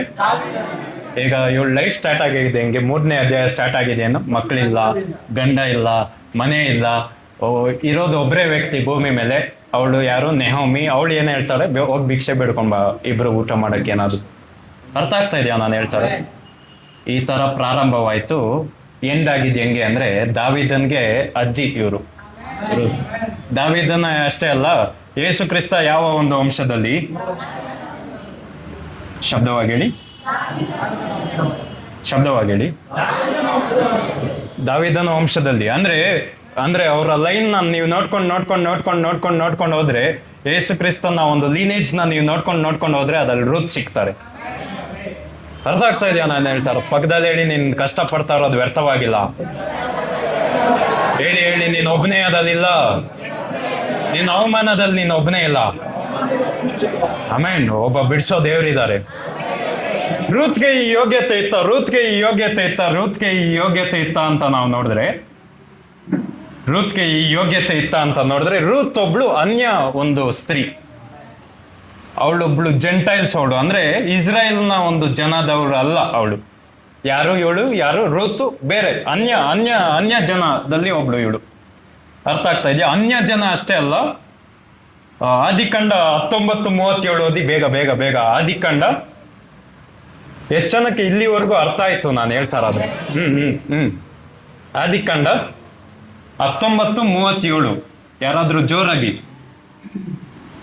ಹಿರಿಯವಳು ಗಂಡು ಮಗುವನ್ನು ಎತ್ತು ಅದಕ್ಕೆ ಮೋವಾಬ್ ಎಂದು ಹೆಸರಿಟ್ಟಳು. ರೂತ್ನ ಒಂದು ದೇಶದ ಹೆಸರು ಏನಂದ್ರೆ ಮೋಹಾಬ್. ಇವಳು ಮೋಹಾಬ್ ಜನಕ್ಕೆ ಸೇರಿದವಳು ಇವಳು ರೂತ್. ಅರ್ಥ ಆಗ್ತಾ ಇದೆಯಾ? ರೂತ್ ಯಾವ ಜಾತಿಯವಳು, ಯಾವ ಒಂದು ದೇಶಕ್ಕೆ ಸೇರಿದವಳು ಅಂತ ಕೇಳಿದ್ರೆ ಅವಳು ಮೊಹಾಬ್ ದೇಶದವಳು. ಅರ್ಥ ಆಗ್ತಾ ಇದೆಯಾ? ಇಲ್ಲಿ ಆದಿಕಾಂಡ 19:37 ಇದೆ. ಆ ಮೊಹಾಬ್ ದೇಶ ಹೇಗೆ ಹುಟ್ಟಿತು ಅಂದ್ರೆ ಲೋಟ್ ಮತ್ತೆ ಹಿರಿಯ ಮಗಳು, ಅಂದ್ರೆ ತಂದೆ ಮತ್ತೆ ಮಗಳು ಮಾಡಿದ ವ್ಯಭಿಚಾರದಿಂದ ಹುಟ್ಟಿದ ಒಂದು ದೇಶದಿಂದ ಇರೋಳು ಇವಳು.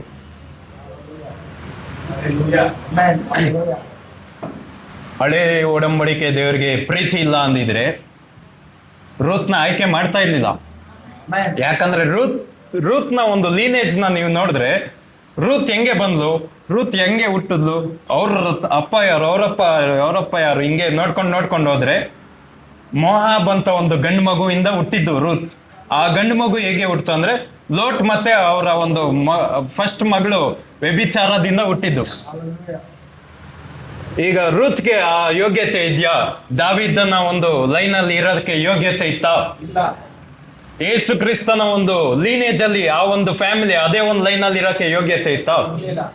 ಪಕ್ಕದಲ್ಲಿ ಹೇಳಿ, ಯೋಗ್ಯತೆ ಯಾವಾಗಿರಲ್ವೋ ಅವಾಗ ಕೃಪೆ ಬರುತ್ತೆ ಸೆಂಟರ್. ಆಮೇನ್. ಪಕ್ಕದಲ್ಲಿ ಹೇಳಿ, ನಿನ್ ಕೃಪೆಯನ್ನ ಕಾಣಲ್ಪಡ್ಲಿ ಅಂತ, ಕೃಪೆ ನಿನ್ನ ಕಾಣ್ಲಿ ಅಂತ ಹೇಳಿ. ಇನ್ನೊಬ್ರಿಗೆ ಹೇಳಿ, ದೇವ್ರ ಕೃಪೆ ನಿನ್ನ ಕಾಣ್ಲಿ. ಆಮೇನ್. ಇಲ್ಲಿ ರೂತ್ನ ಒಂದು ಪಾಸ್ಟ್ ನೋಡಿದ್ರೆ ಅವಳ ಲೈಫು ಒಂದು ನರ್ಕಕ್ಕೆ ಒಂದು ಸ್ಟೆಪ್ ಹಿಂದೆ ಇದ್ದಾಳೆ ಅಷ್ಟೇ, ಒಂದು ಸ್ಟಾಪ್ ಹಿಂದೆ ಅವಳೆ. ಅರ್ಥ ಆಗ್ತಾ ಇದೆಯಾ? ಹಂಗಿದೆ ಇವರ ಒಂದು ಕುಟುಂಬನ ನೋಡಿದ್ರೆ ಇವ್ರ ಪಾಪದಿಂದ ಹುಟ್ಟಿದ ಒಂದು ಜನಾಂಗ. ಅರ್ಥ ಆಗ್ತಾ ಇದೆಯಾ? ಇವ್ರನ್ನ ನೀಟಾಗಿ ನೀವು ನೋಡಿದ್ರೆ ಇಸ್ರಾಯೇಲ್ ಜನ ದೇವರು ಕಾಪಾಡ್ತಾ ಇರ್ತಾರೆ. ಶಾಪನ ಆಶೀರ್ವಾದವಾಗಿ ಕನ್ವರ್ಟ್ ಮಾಡಿ ಕಾಯ್ತಾ ಇರ್ತಾರಲ್ವಾ. ಅವಾಗ ಇವ್ರನ್ನ ಮೊವಾಬ್ ಅವ್ರನ್ನ ಕಳಿಸಿ ಪಾಪ ವ್ಯಭಿಚಾರ ಮಾಡಕ್ಕೆ ಸ್ಟಾರ್ಟ್ ಮಾಡಿ ನಂತರ ಇವ್ರಿಗೆ ಶಾಪ ಬಂದಿದ್ದು. ಅಂದ್ರೆ ದೇವ್ರ ಜನರನ್ನ ಬೀಳ್ಸಿದ ಒಂದು ಜನಾಂಗ ಇವರು. ತಪ್ಪುಗಳಿದೆ. ಪಾಸ್ಟ್ ಲೈಫು ಮಿಸರಿ ತುಂಬಾ ಕೆಟ್ಟದಾಗಿತ್ತು. ಆದ್ರೆ ಕೃಪೆ ಏನ್ ಮಾಡ್ತು, ಕೃಪೆಯ ಸ್ವರೂಪ ಏನ್ ಮಾಡ್ತು ಅಂದ್ರೆ ಪಾಸ್ಟ್ ಬೇಡ, ರೂತ್ ಬೇಕು ಅಂತ ಹೇಳಿದ್ರು. ಅರ್ಥ ಆಗ್ತಾ ಇದೆಯಾ? ನೆಕ್ಸ್ಟ್ ಇನ್ನೊಬ್ಬ ವ್ಯಕ್ತಿನ ನಾವು ಧ್ಯಾನ ಮಾಡಿ ನಾವು ಬಿಟ್ಬಿಡ ಮುಗಿಸೋಣ. ಮಾರ್ಕ 16:7. ಮಾರ್ಕ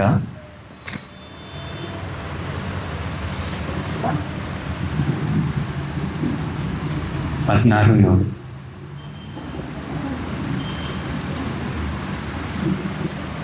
ಸಿಕ್ತಿಲ್ವಾ? ಜೋರಾಗಿ ಓದ್ಬೇಕು.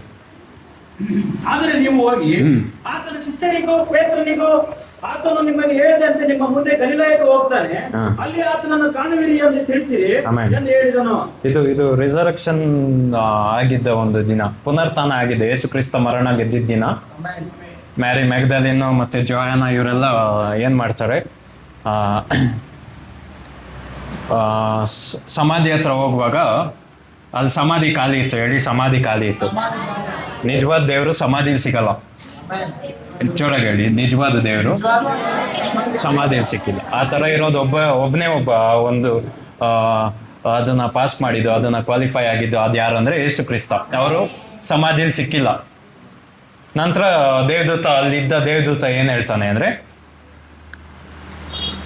ನೀವು ನೋಡಿದ್ರಲ್ಲ ಇದನ್ನ, ಈ ಸಮಾಧಿ ಖಾಲಿ ಇತ್ತಲ್ವ, ನೀವೇನ್ ನೋಡಿದ್ರಿ ಇದನ್ನ ಹೋಗಿ ಯೇಸು ಕ್ರಿಸ್ತನ ಶಿಷ್ಯಂದಿರಿಗೂ ಮತ್ತು ಶಿಷ್ಯಂದಿರು ಮತ್ತು ಜೋರಾಗಿ ಹೇಳ್ಬೇಕು. ಶಿಷ್ಯಂದಿರು ಮತ್ತು ಮತ್ತು ಪೇತ್ರನು. ಅಂದ್ರೆ ಈಗ ಶಿಷ್ಯಂದಿರು ಯಾರು, ಪೇತ್ರ ಯಾರು, ಎಲ್ಲ ಒಂದೇ. ದೇವ್ರು ಹೋಗಿ ಶಿಷ್ಯಂದಿರಿಗೆ ಹೇಳು ಅಂತ ಹೇಳಿದ್ರೆ ಪೀಟರ್ ಓಡ್ ಬರ್ತಿದ್ದ. ಅರ್ಥ ಆಗ್ತಾ ಇದೆಯಾ ನಾನು ಹೇಳ್ತಾ ಇರೋದು? ಇವ್ರು ಯಾಕೆ ಶಿಷ್ಯಂದಿರು ಡಿವೈಡ್ ಮಾಡ್ತಾರೆ ಮತ್ತೆ ಪೀಟರ್ನ ಸಪ್ರೇಟ್ ಮಾಡ್ತಾರೆ ಅಂದ್ರೆ, ಒಂದ್ ವೇಳೆ ದೇವದೂತ ತಾನೇ ಹೇಳಿದ್ದು, ದೇವದೂತ ಏನಂತ ಹೇಳಿದ್ರು, ಶಿಷ್ಯಂದಿರ್ನ ಕರ್ಕೊಂಬ ಅಂತ ಹೇಳಿದಿದ್ರೆ ಪೀಟರ್ ಬರ್ತಾ ಇರ್ಲಿಲ್ಲ. ಪಕ್ಕದಲ್ಲಿ ಹೇಳಿ, ಪೀಟರ್ ಬರ್ತಾ ಇರ್ಲಿಲ್ಲ. ಯಾಕೆ ಬರ್ತಾ ಇರ್ಲಿಲ್ಲ ಅಂದ್ರೆ, ಅವನದು ಒಂದೆರಡು ದಿನ ಹಿಂದೆ ಏನ್ ಮಾಡ್ದ, ಒಂದ್ 2-3 ದಿನ ಹಿಂದೆ ಏನ್ ಮಾಡ್ದ ಅವನು? ಒಂದ್ಸಲಿ ಅಲ್ಲ ಹೇಳಿ, ಒಂದ್ಸಲಿ ಅಲ್ಲ, 2 ಸಲಿ ಅಲ್ಲ, 3 ಸಲಿ ಏನ್ ಮಾಡ್ದ?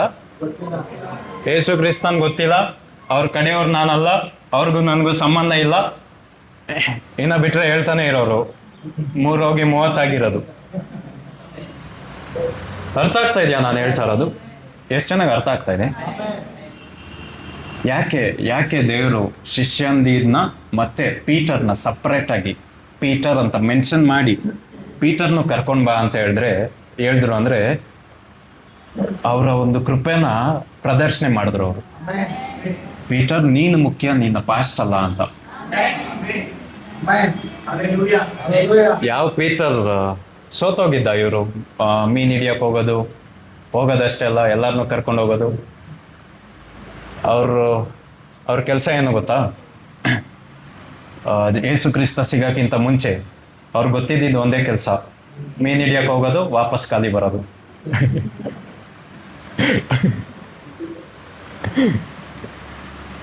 ಆಚೆ ಎಲ್ಲರಿಗೂ ಹೇಳ್ಕೊಳ್ಳೋದೇನು, ಬಿಸ್ನೆಸ್ ಮ್ಯಾನ್ ಅಂತ. ಅಲ್ಲಿ ಬಿಸ್ನೆಸ್ ಎಷ್ಟು ಚೆನ್ನಾಗಿ ಹೋಗ್ತಾ ಇದೆ ಅಂತ ಗೊತ್ತು.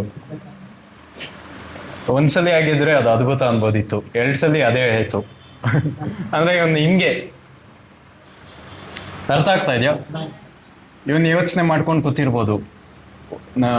ಈಗ ಬಂದು ಹೇಳ್ತಾರೆ ರೆಸರೆಕ್ಟ್ ಆದ್ರು, ಪುನರ್ತನ ಆದ್ರು ಅಂತ ಹೇಳ್ತಾರೆ. ಈಗ ಪುನರ್ತನ ಆಗಿರೋ ಏಸಪ್ಪ ಬಂದು ನೀನ್ ಬೇಡ ಹೋಗು ಅಂತ ಹೇಳ್ತಾರೆ. ನೀನ್ ಪೇತ್ರ, ನೀನು ಇನ್ಮೇಲೆ ಪೇತ್ರ ಅಲ್ಲ, ನೀನು ಸೈಮೋನ್ ನೀನು ಅಂತ ಹೇಳ್ತಾರೆ. ಸೈಮೋನ್ನ ಪೀಟರ್ ಆಗಿ ಬದಲಾವಣೆ ಮಾಡೋದ್ರಲ್ವಾ? ಈಗ ಒಂದು ಪ್ರಮೋಷನ್ನ ದೇವ್ರು ಕಿತ್ಕೊಬಿಡ್ತಾರೆ. ಪೀಟರ್, ಇನ್ಮೇಲೆ ನೀನು ಬಂಡೆ ಅಲ್ಲ, ನೀನು ಹುಲ್ಲು ಅಂತ ಹೇಳ್ತಾರೆ. ಅಂದ್ರೆ ಗಾಳಿಗೆ ಅಲ್ಲಾಡೋದು. ಇವತ್ತು ಹಿಂಗಿರ್ತೀಯ, ನಾಳೆ ಹಿಂಗಿರ್ತೀಯ, ನೀನು ಮತ್ತೆ ಅದೇ ಆಗ್ತೀಯ. ಇದನ್ನ ಏನ್ ಮಾಡ್ತಾ ಇರ್ತಾನೆ ಇವನು? ಯೋಚನೆ ಮಾಡ್ಕೊಂಡು ಕೂತಿರ್ತಾನೆ. ಅರ್ಥ ಆಗ್ತಾ ಇದೆಯಾ? ನನ್ನ ದೇವ್ರು ಸೇರಿಸ್ಕೊಳ್ಳೋದಿಲ್ಲ, ನನಗೆ ಆ ಯೋಗ್ಯತೆ ಇಲ್ಲ, ನನ್ನ ಪ್ರಾರ್ಥನೆ ಅವ್ರು ಕೇಳೋದಿಲ್ಲ, ನನ್ನ ಜೀವನ ಹಿಂಗೆ ಇರುತ್ತೆ ಅಂತ ಹೇಳಿದ್ರೆ ಪಕ್ಕದಲ್ಲಿ ಹೇಳಿ, ಇದೆಲ್ಲ ನಿನ್ಗೆ ಅನಿಸ್ತಾ ಇದೆ ಅಂದ್ರೆ ಕೃಪೆಗೆ ನೀನು ಕ್ವಾಲಿಫೈ ಆಗಿದ್ಯಾ? ಎಷ್ಟು ಜನ ಹೇಳ್ತೀರಾ ಈಗ ಕೃಪೆನ ಸಾರ್ಬೇಕಾ ಬೇಡವಾ? ಆಮೇನ್. ಪೀಟರ್ ಯೋಚನೆ ಮಾಡಿ ಒಂದೊಂದು ದಿನವೂ ಕಷ್ಟದಲ್ಲೇ ಕಳೆದ್ರು. ನಾನು ದೇವ್ರನ್ನ ಇಲ್ಲ ಬೇಡ ಅಂದೆ, ಗೊತ್ತಿಲ್ಲ ಅಂದೆ. ಒಂದು ವೇಳೆ ಇವ್ರು ಇಲ್ಲ ಅಂದಿದ್ರೆ ನಾನು ಅವತ್ತೇ ಎಲ್ಲೋ ಸಮುದ್ರದಲ್ಲಿ ಮುಳುಗೋಗ್ತಾ ಇದ್ದೆ. ಇವ್ರು ಇರೋದಕ್ಕೆ ನಾನು ಇದುವರೆಗೂ ಜೀವಿಸ್ತಾ ಇರೋದು. ಅದಕ್ಕೆ ವಾಪಸ್ ನಾನು ಏನು ಮಾಡಿದ್ದೀನಿ, ಇವ್ರು ಯಾರೋ ಗೊತ್ತಿಲ್ಲ ಅಂತ 3 ಸಲ ಹೇಳಿದ್ದೀನಿ. ಅಷ್ಟೇ ಅಲ್ಲ, ಸಿಂಪಲ್ ಆಗಿ ನಡೆಯೋದು ಯೇಸು ಕ್ರಿಸ್ತನ ಒಂದು ಅರೆಸ್ಟು, ಅದನ್ನ ಏನು ಮಾಡಿಬಿಡ್ತಾರೆ, ಮಸಾಲ ಹಾಕ್ಬಿಡ್ತಾರೆ. ಅದಲ್ಲಿ ಒಬ್ಬ ಚಾಕು ತಗೊಂಡು ಕಿವಿ ಕಟ್ ಮಾಡಿಬಿಡ್ತಾರೆ ಹಿಂಗೆ. ಅರ್ಥ ಆಗ್ತಾ ಇದೆಯಾ? ಸಾಧಾರಣವಾಗಿ ನಡೆಯೋದನ್ನ ಹಾಳು ಮಾಡಕ್ ಹೋಗ್ತಾರೆ. ಅರ್ಥ ಆಯ್ತಾ ನಾನು ಹೇಳ್ತಾ ಇರೋದು? ಏನು ಮಾಡಿದ್ರು, ಕಿವಿನ ತಗೊಂಡು ಕಟ್ ಮಾಡಿದ್ರು, ಪಕ್ಕದಲ್ಲಿ ಇಡಿ, ವಾಕ್ಯ ಕೇಳಿಸ್ಕೊಂಡಿಲ್ಲ ಅಂದ್ರೆ ಪೀಟರ್ ನಿನ್ಗೆ ಸಿಗ್ಲಿ ಅಂತ.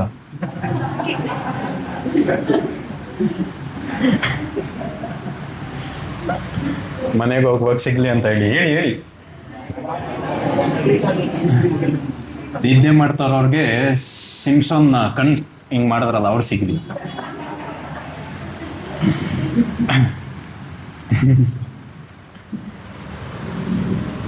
ನಾವು 1 ನಿಮಿಷ ಪೀಟರ್ ತರ ಯೋಚನೆ ಮಾಡ್ಬೇಕಾಯ್ತಾ? ಹಿಂಗಿಲ್ಲ ಅಂತ ಹೇಳಿದೀನಿ, ಎಲ್ಲರ ಮುಂದೆ ಇಲ್ಲ ಅಂತ ಹೇಳಿದೀನಿ, ಈಗ ನಾನು ಹೋದ್ರೆ ಏಸಪ್ಪನ ಏನ್ ಮಾಡ್ತಾರೆ, ನನ್ನ ತಳ್ತಾರೆ. ಇದೇ ಒಂದು ಇಮೇಜ್, ದೇವ್ರ ಬಗ್ಗೆ ಇರೋದೇನು ಕೆಟ್ಟದಾಗ ಒಂದು ಇಮೇಜ್ ಇದೆ. ನಾವು ಅಂದ್ಕೋತೀವಲ್ಲ ದೇವರಿಗೆ ಕೋಪ ಅದು ಇದು ಹಂಗೆ ಹಿಂಗೆ ಅಂತ ಎಲ್ಲ. ಹಂಗೇನೆ ಪೀಟರ್ ಯೋಚನೆ ಮಾಡ್ಕೊಂಡು ಏನ್ ಮಾಡಿದ್ರು, ಕೂತಿರ್ತಾರೆ. ಅವಾಗ ಮ್ಯಾರಿ ಮ್ಯಾಗ್ದಲಿನ್ ಬರ್ತಾರೆ. ಇವರು ಎಲ್ಲ ಬಂದು ಶಿಷ್ಯಂದಿರ್ಗೆ ಎಲ್ಲರೂ ಹೋಗ್ಬೇಕಂತೆ ಗ್ಯಾಲಿಲಿಗೆ. ಅಷ್ಟೇ ಅಲ್ಲ, ಪೀಟರ್ನ ಮರಿಬಾರ್ದಂತೆ ನಾವು. ಅರ್ಥ ಆಯ್ತಾ ನಾನು ಹೇಳಿದ್ದು? ಒಂದೇ ಸಲ ಏನಾಯ್ತು, ಅವನಿಗೆ ಖುಷಿ ಆಯ್ತು, ಪಕ್ಕದಲ್ಲಿ ಹೇಳಿ ಖುಷಿ ಆಯ್ತು. ಅರ್ಥ ಆಗ್ತಾ ಇದೆಯಾ? ನಂತರ ಇವನ ಒಂದು ಜೀವಿತ ನಂತರ ನಾವು ನೋಡಿದ್ರೆ ಯೇಸು ಕ್ರಿಸ್ತ ಎತ್ತಲ್ಪಟ್ರು. ಆದ್ರೂ ಇವನ ಒಳಗಡೆ ಒಂದಿದೆ, ಒಂದು ಕೊರಗಿರುತ್ತೆ. ವಾಕ್ಯ ಮುಗಿಯಲ್ಲ.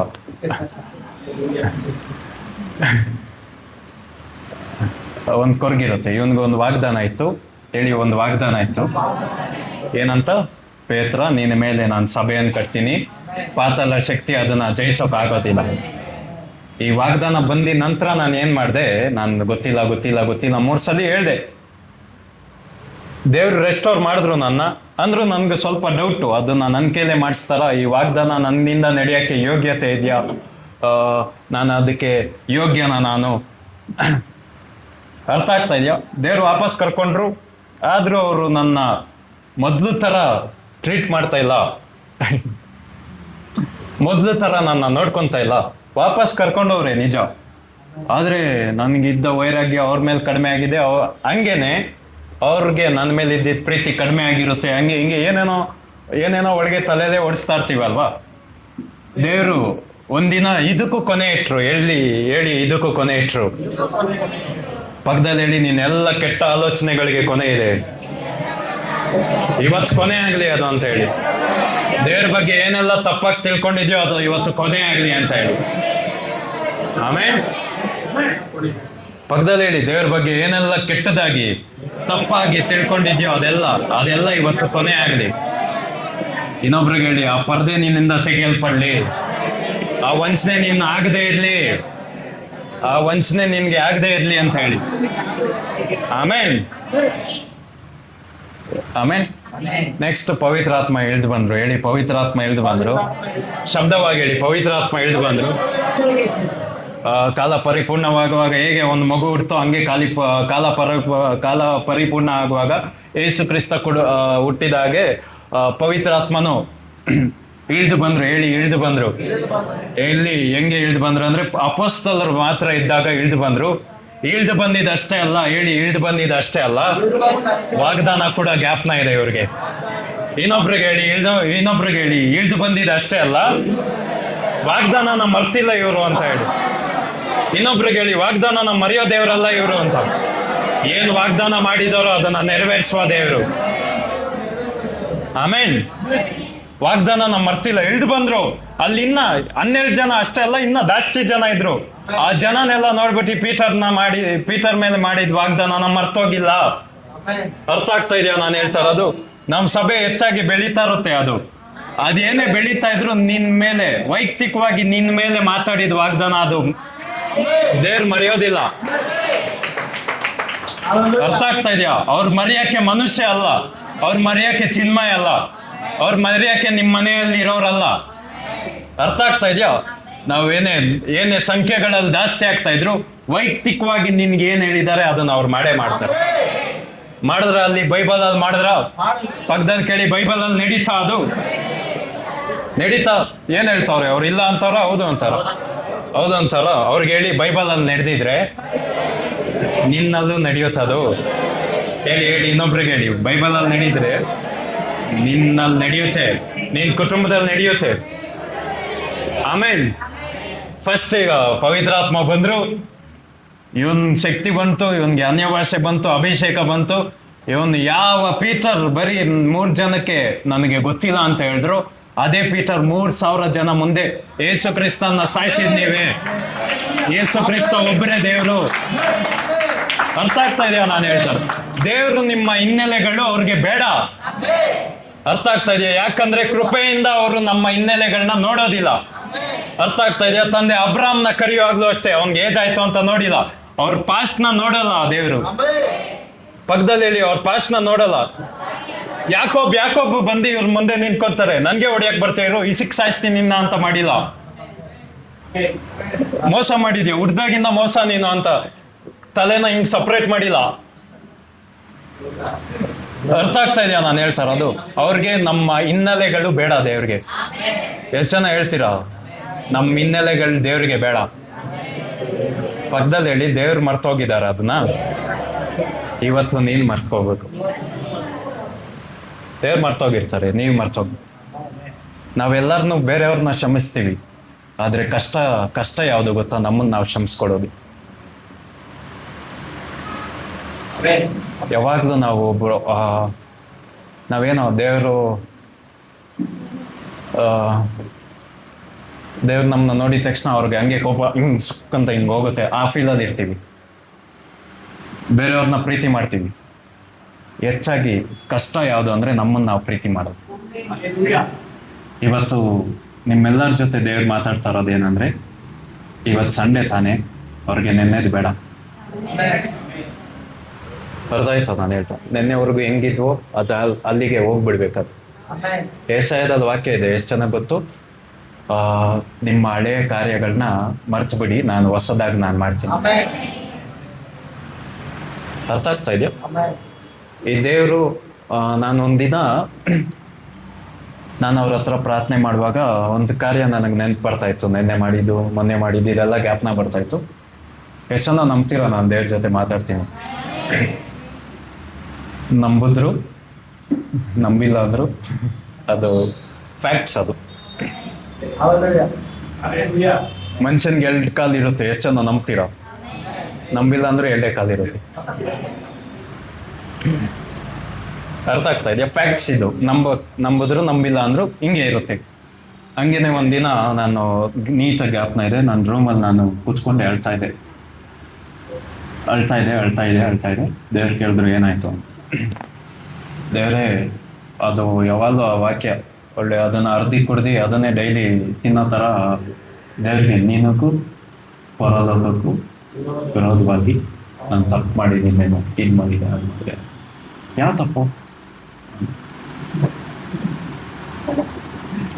ವಿಚ್ವಾನ್ ಯಾವುದು ಒಂದು ಕೇಳಿಸ್ತಾ ಇದೆಯಾ ನಾನು ಹೇಳಿ?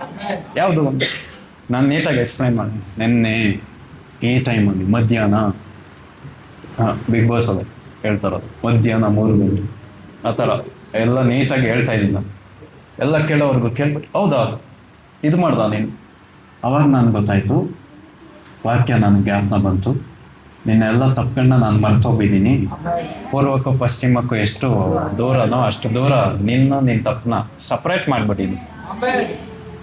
ಇನ್ನೊಂದೇನು ಅಂದರೆ ಡೈರೆಕ್ಷನ್ ಬಗ್ಗೆ, ಪೂರ್ವ ಪಶ್ಚಿಮ ನೀವೆಷ್ಟೇ ಟ್ರೈ ಮಾಡಿದ್ರಿ, ನೀವೆಷ್ಟೇ ಉಪವಾಸ ಮಾಡಿದ್ರು, ನೀವೆಷ್ಟೇ ಪ್ರಾರ್ಥನೆ ಮಾಡಿದ್ರು, ನೀವೆಷ್ಟೇ ಇದು ಮಾಡಿದ್ರು, ಅದೆರಡು ಸೇರಲ್ಲ.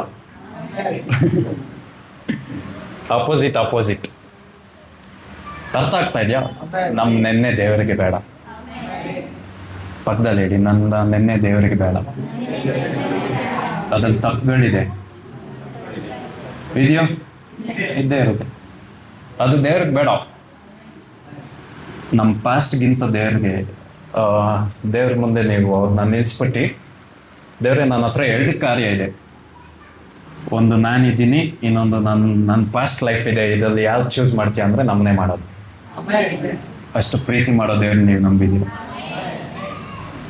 ಪಕ್ಕದಲ್ಲಿ ಹೇಳಿ, ದೇವ್ರಿಗೆ ನಿಮ್ಮ ನೆನ್ನೆಗಳು ಬೇಡ. ಹೇಳಿ ಇನ್ನೊಬ್ರಿಗೆ, ನೆನ್ನೆ ಮಾಡಿದ ತಪ್ಪು ಅವ್ರಿಗೆ ಜ್ಞಾಪನ ಇಲ್ಲ. ಹೇಳ್ತೀರಾ? ಇನ್ನೊಬ್ರಿಗೆ ಹೇಳಿ ಅವ್ರಿಗೆ ನೆನ್ನೆ ವಿಷಯ ಅವ್ರಿಗೆ ಬೇಡ. ಈಗ ಎಷ್ಟು ಜನ ನಂಬ್ತೀರೋ ಅವ್ರು ಹೆಂಗಿದ್ದಾರೋ ನಾವು ಹಂಗೇನೆ. ಎಷ್ಟು ಜನ ನಂಬ್ತೀರೋ ಅವ್ರು ಹೆಂಗೆ ಮಾತಾಡ್ತಾರೋ ಹಂಗೆ ನಾವು ಮಾತಾಡೋದು. ಎಷ್ಟು ಜನ ಹೇಳ್ತೀರೋ ಅವ್ರು ಹೆಂಗೆ ಯೋಚನೆ ಮಾಡ್ತಾರೋ ಹಂಗೆ ನಾವು ಯೋಚನೆ ಮಾಡೋದಂತ. ಹಂಗೆ ನಾವು ಅವ್ರ ಥರನೇ ನಾವು ಕೆಲಸ ಮಾಡ್ತಾ ಇರೋದ್ರಿಂದ ದೇವ್ರಿಗೆ ನಮ್ಮದು ನೆನ್ನೆ ಬೇಡ ಅಲ್ವಾ? ನಾವು ನಮ್ಮದು ನೆನ್ನೆಗಳನ್ನ ಬಿಟ್ಬಿಡ್ಬೇಕು. ಅರ್ಥ ಆಗ್ತಾ ಇದೆಯಾ? ಅದನ್ನ ಇಟ್ಕೊಂಡು ಕೊರಗೋದು, ಅಲ್ಲಿ ಇದ್ದಿದ್ರೆ ಇನ್ನೂ ಸರಿ ಮಾಡ್ಬೋದಿತ್ತಲ್ಲ ಅನ್ನೋದು, ಹಂಗೆ ಮಾಡಿ ತಪ್ಪಾಯ್ತು ಅನ್ನೋದ್ಗಿಂತ ಇವತ್ತು ನಾವು ಸರಿ ಹೋದ್ರೆ ನಮ್ಮ ನಾಳೆ ಅದು ಇನ್ನೂ ಸುಂದರವಾಗಿರುತ್ತೆ. ಅರ್ಥ ಆಗ್ತಾ ಇದೆಯಾ? ಪಕ್ಕದಲ್ಲಿ ಹೇಳಿ, ನೆನ್ನೆನ ಬಿಟ್ಬಿಡು. ನಿಂದು ನಾಳೆ ಚೆನ್ನಾಗಿರ್ಬೇಕಂದ್ರೆ ನೆನ್ನೆದು ಬಿಟ್ಬಿಡು. ಅರ್ಥ ಆಗ್ತಾ ಇದೆಯಾ? ನಿನ್ನ ನಾಳೆಗಳು ಅದು ಆಶೀರ್ವಾದವಾಗಿತ್ತು ಇರ್ಬೇಕಂದ್ರೆ ನೆನ್ನೆದ ನಾವು ಬರ್ತೋಗ್ಬೇಕು. ಅರ್ಥ ಆಗ್ತಾ ಇದೆಯಾ ನಾವು ಹೇಳ್ತಾ ಇರೋದು? ನಮ್ಮನ್ನ ಬೇರೆಯವರು ಕ್ಷಮಿಸ್ತಾರೆ, ನಮ್ಮನ್ನ ಕೋರ್ಟ್ ಕ್ಷಮಿಸುತ್ತೆ, ನಮ್ಮನ್ನ ಲಾ ಏನಿದೆ, ನಮ್ಮ ಒಂದು ಗೌರ್ಮೆಂಟ್ ಏನಿದೆ ಅದು ಕ್ಷಮಿಸುತ್ತೆ. ನಾವು ಇವತ್ತೇನು ಕಲಿಬೇಕಂದ್ರೆ ನಮ್ಮನ್ನ ನಾವು ಕ್ಷಮಿಸೋದು ಕಲಿಬೇಕು. ಇದೇನು ಉಲ್ಟಾ ಹೇಳ್ತಾನೆ ದೇವರು, ಬೇರೆಯವ್ರನ್ನ ಕ್ಷಮಿಸು ಅಂದ್ರೆ ಬೇರೆಯವ್ರನ್ನ ಒಂದೇ ಸಲ ಕ್ಷಮಿಸಕ್ಕಾಗಲ್ಲ. ನಮ್ಮನ್ನ ನಾವು ಪ್ರೀತಿ ಮಾಡಬೇಕು. ನಮ್ಮನ್ನ ನಾವು ಕ್ಷಮಿಸಿದಾಗ ಬೇರೆಯವ್ರನ್ನ ಕ್ಷಮಿಸ್ತೀವಿ. ಅರ್ಥ ಆಗ್ತಾ ಇದೆಯಾ ನಾನು ಹೇಳ್ತಾರ? ಅದು ಪಕ್ಕದಲ್ಲಿ ಹೇಳಿ, ನೆನ್ನೆ ಯಾರಿಗ್ ಬೇಕು ಅಂದ್ರೆ, ನೆನ್ನೆ ವಿಷಯದ ಬಗ್ಗೆ ಜಾಸ್ತಿ ಯಾರಿಗ್ ಬೇಕು ಅಂದ್ರೆ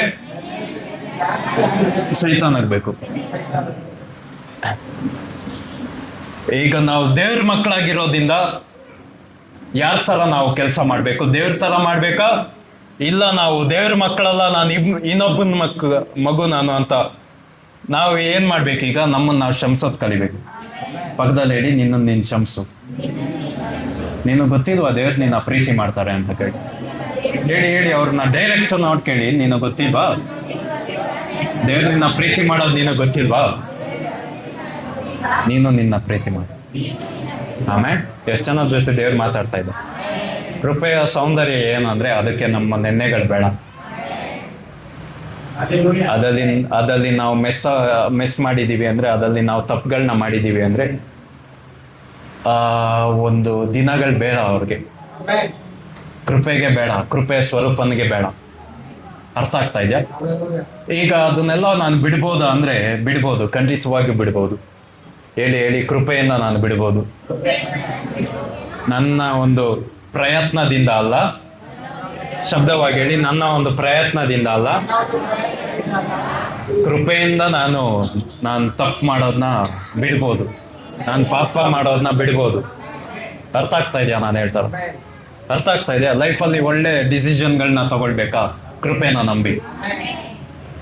ಅರ್ಥ ಆಗ್ತಾ ಇದೆ? ನೀವು ಮಾಡ್ತಾರೋ ನೆನ್ನೆಗಳಿಗಿಂತ ನಿಮ್ಮ ನಾಳೆಗಳು ಇನ್ನೂ ಚೆನ್ನಾಗಿರ್ಬೇಕಾ? ಹೇಳಿ ಕೃಪೆನ ನಂಬಿ.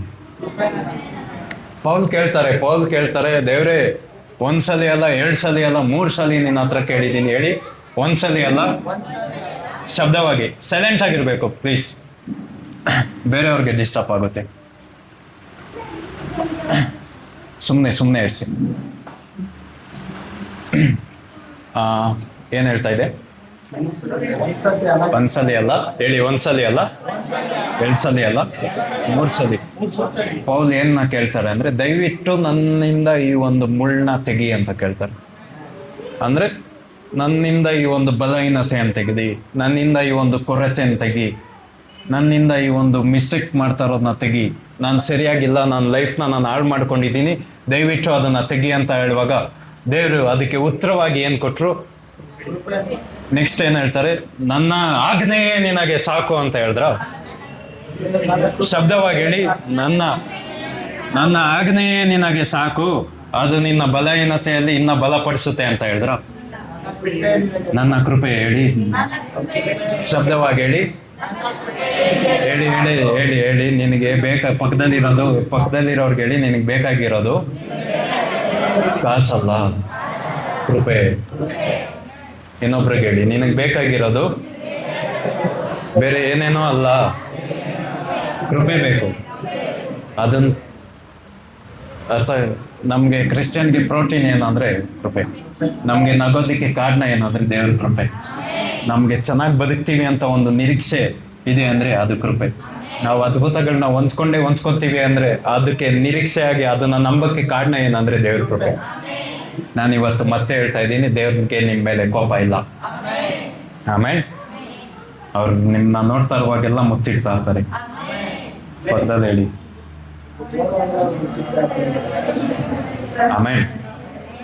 ಆಮೇಲೆ ಒಂದು ಕಾರ್ಯವನ್ನು ನಾನು ಎಷ್ಟು ಜನಗೆ ಆ ಒಂದು ಕೀರ್ತನೆ ಜ್ಞಾಪನ ಇದೆ?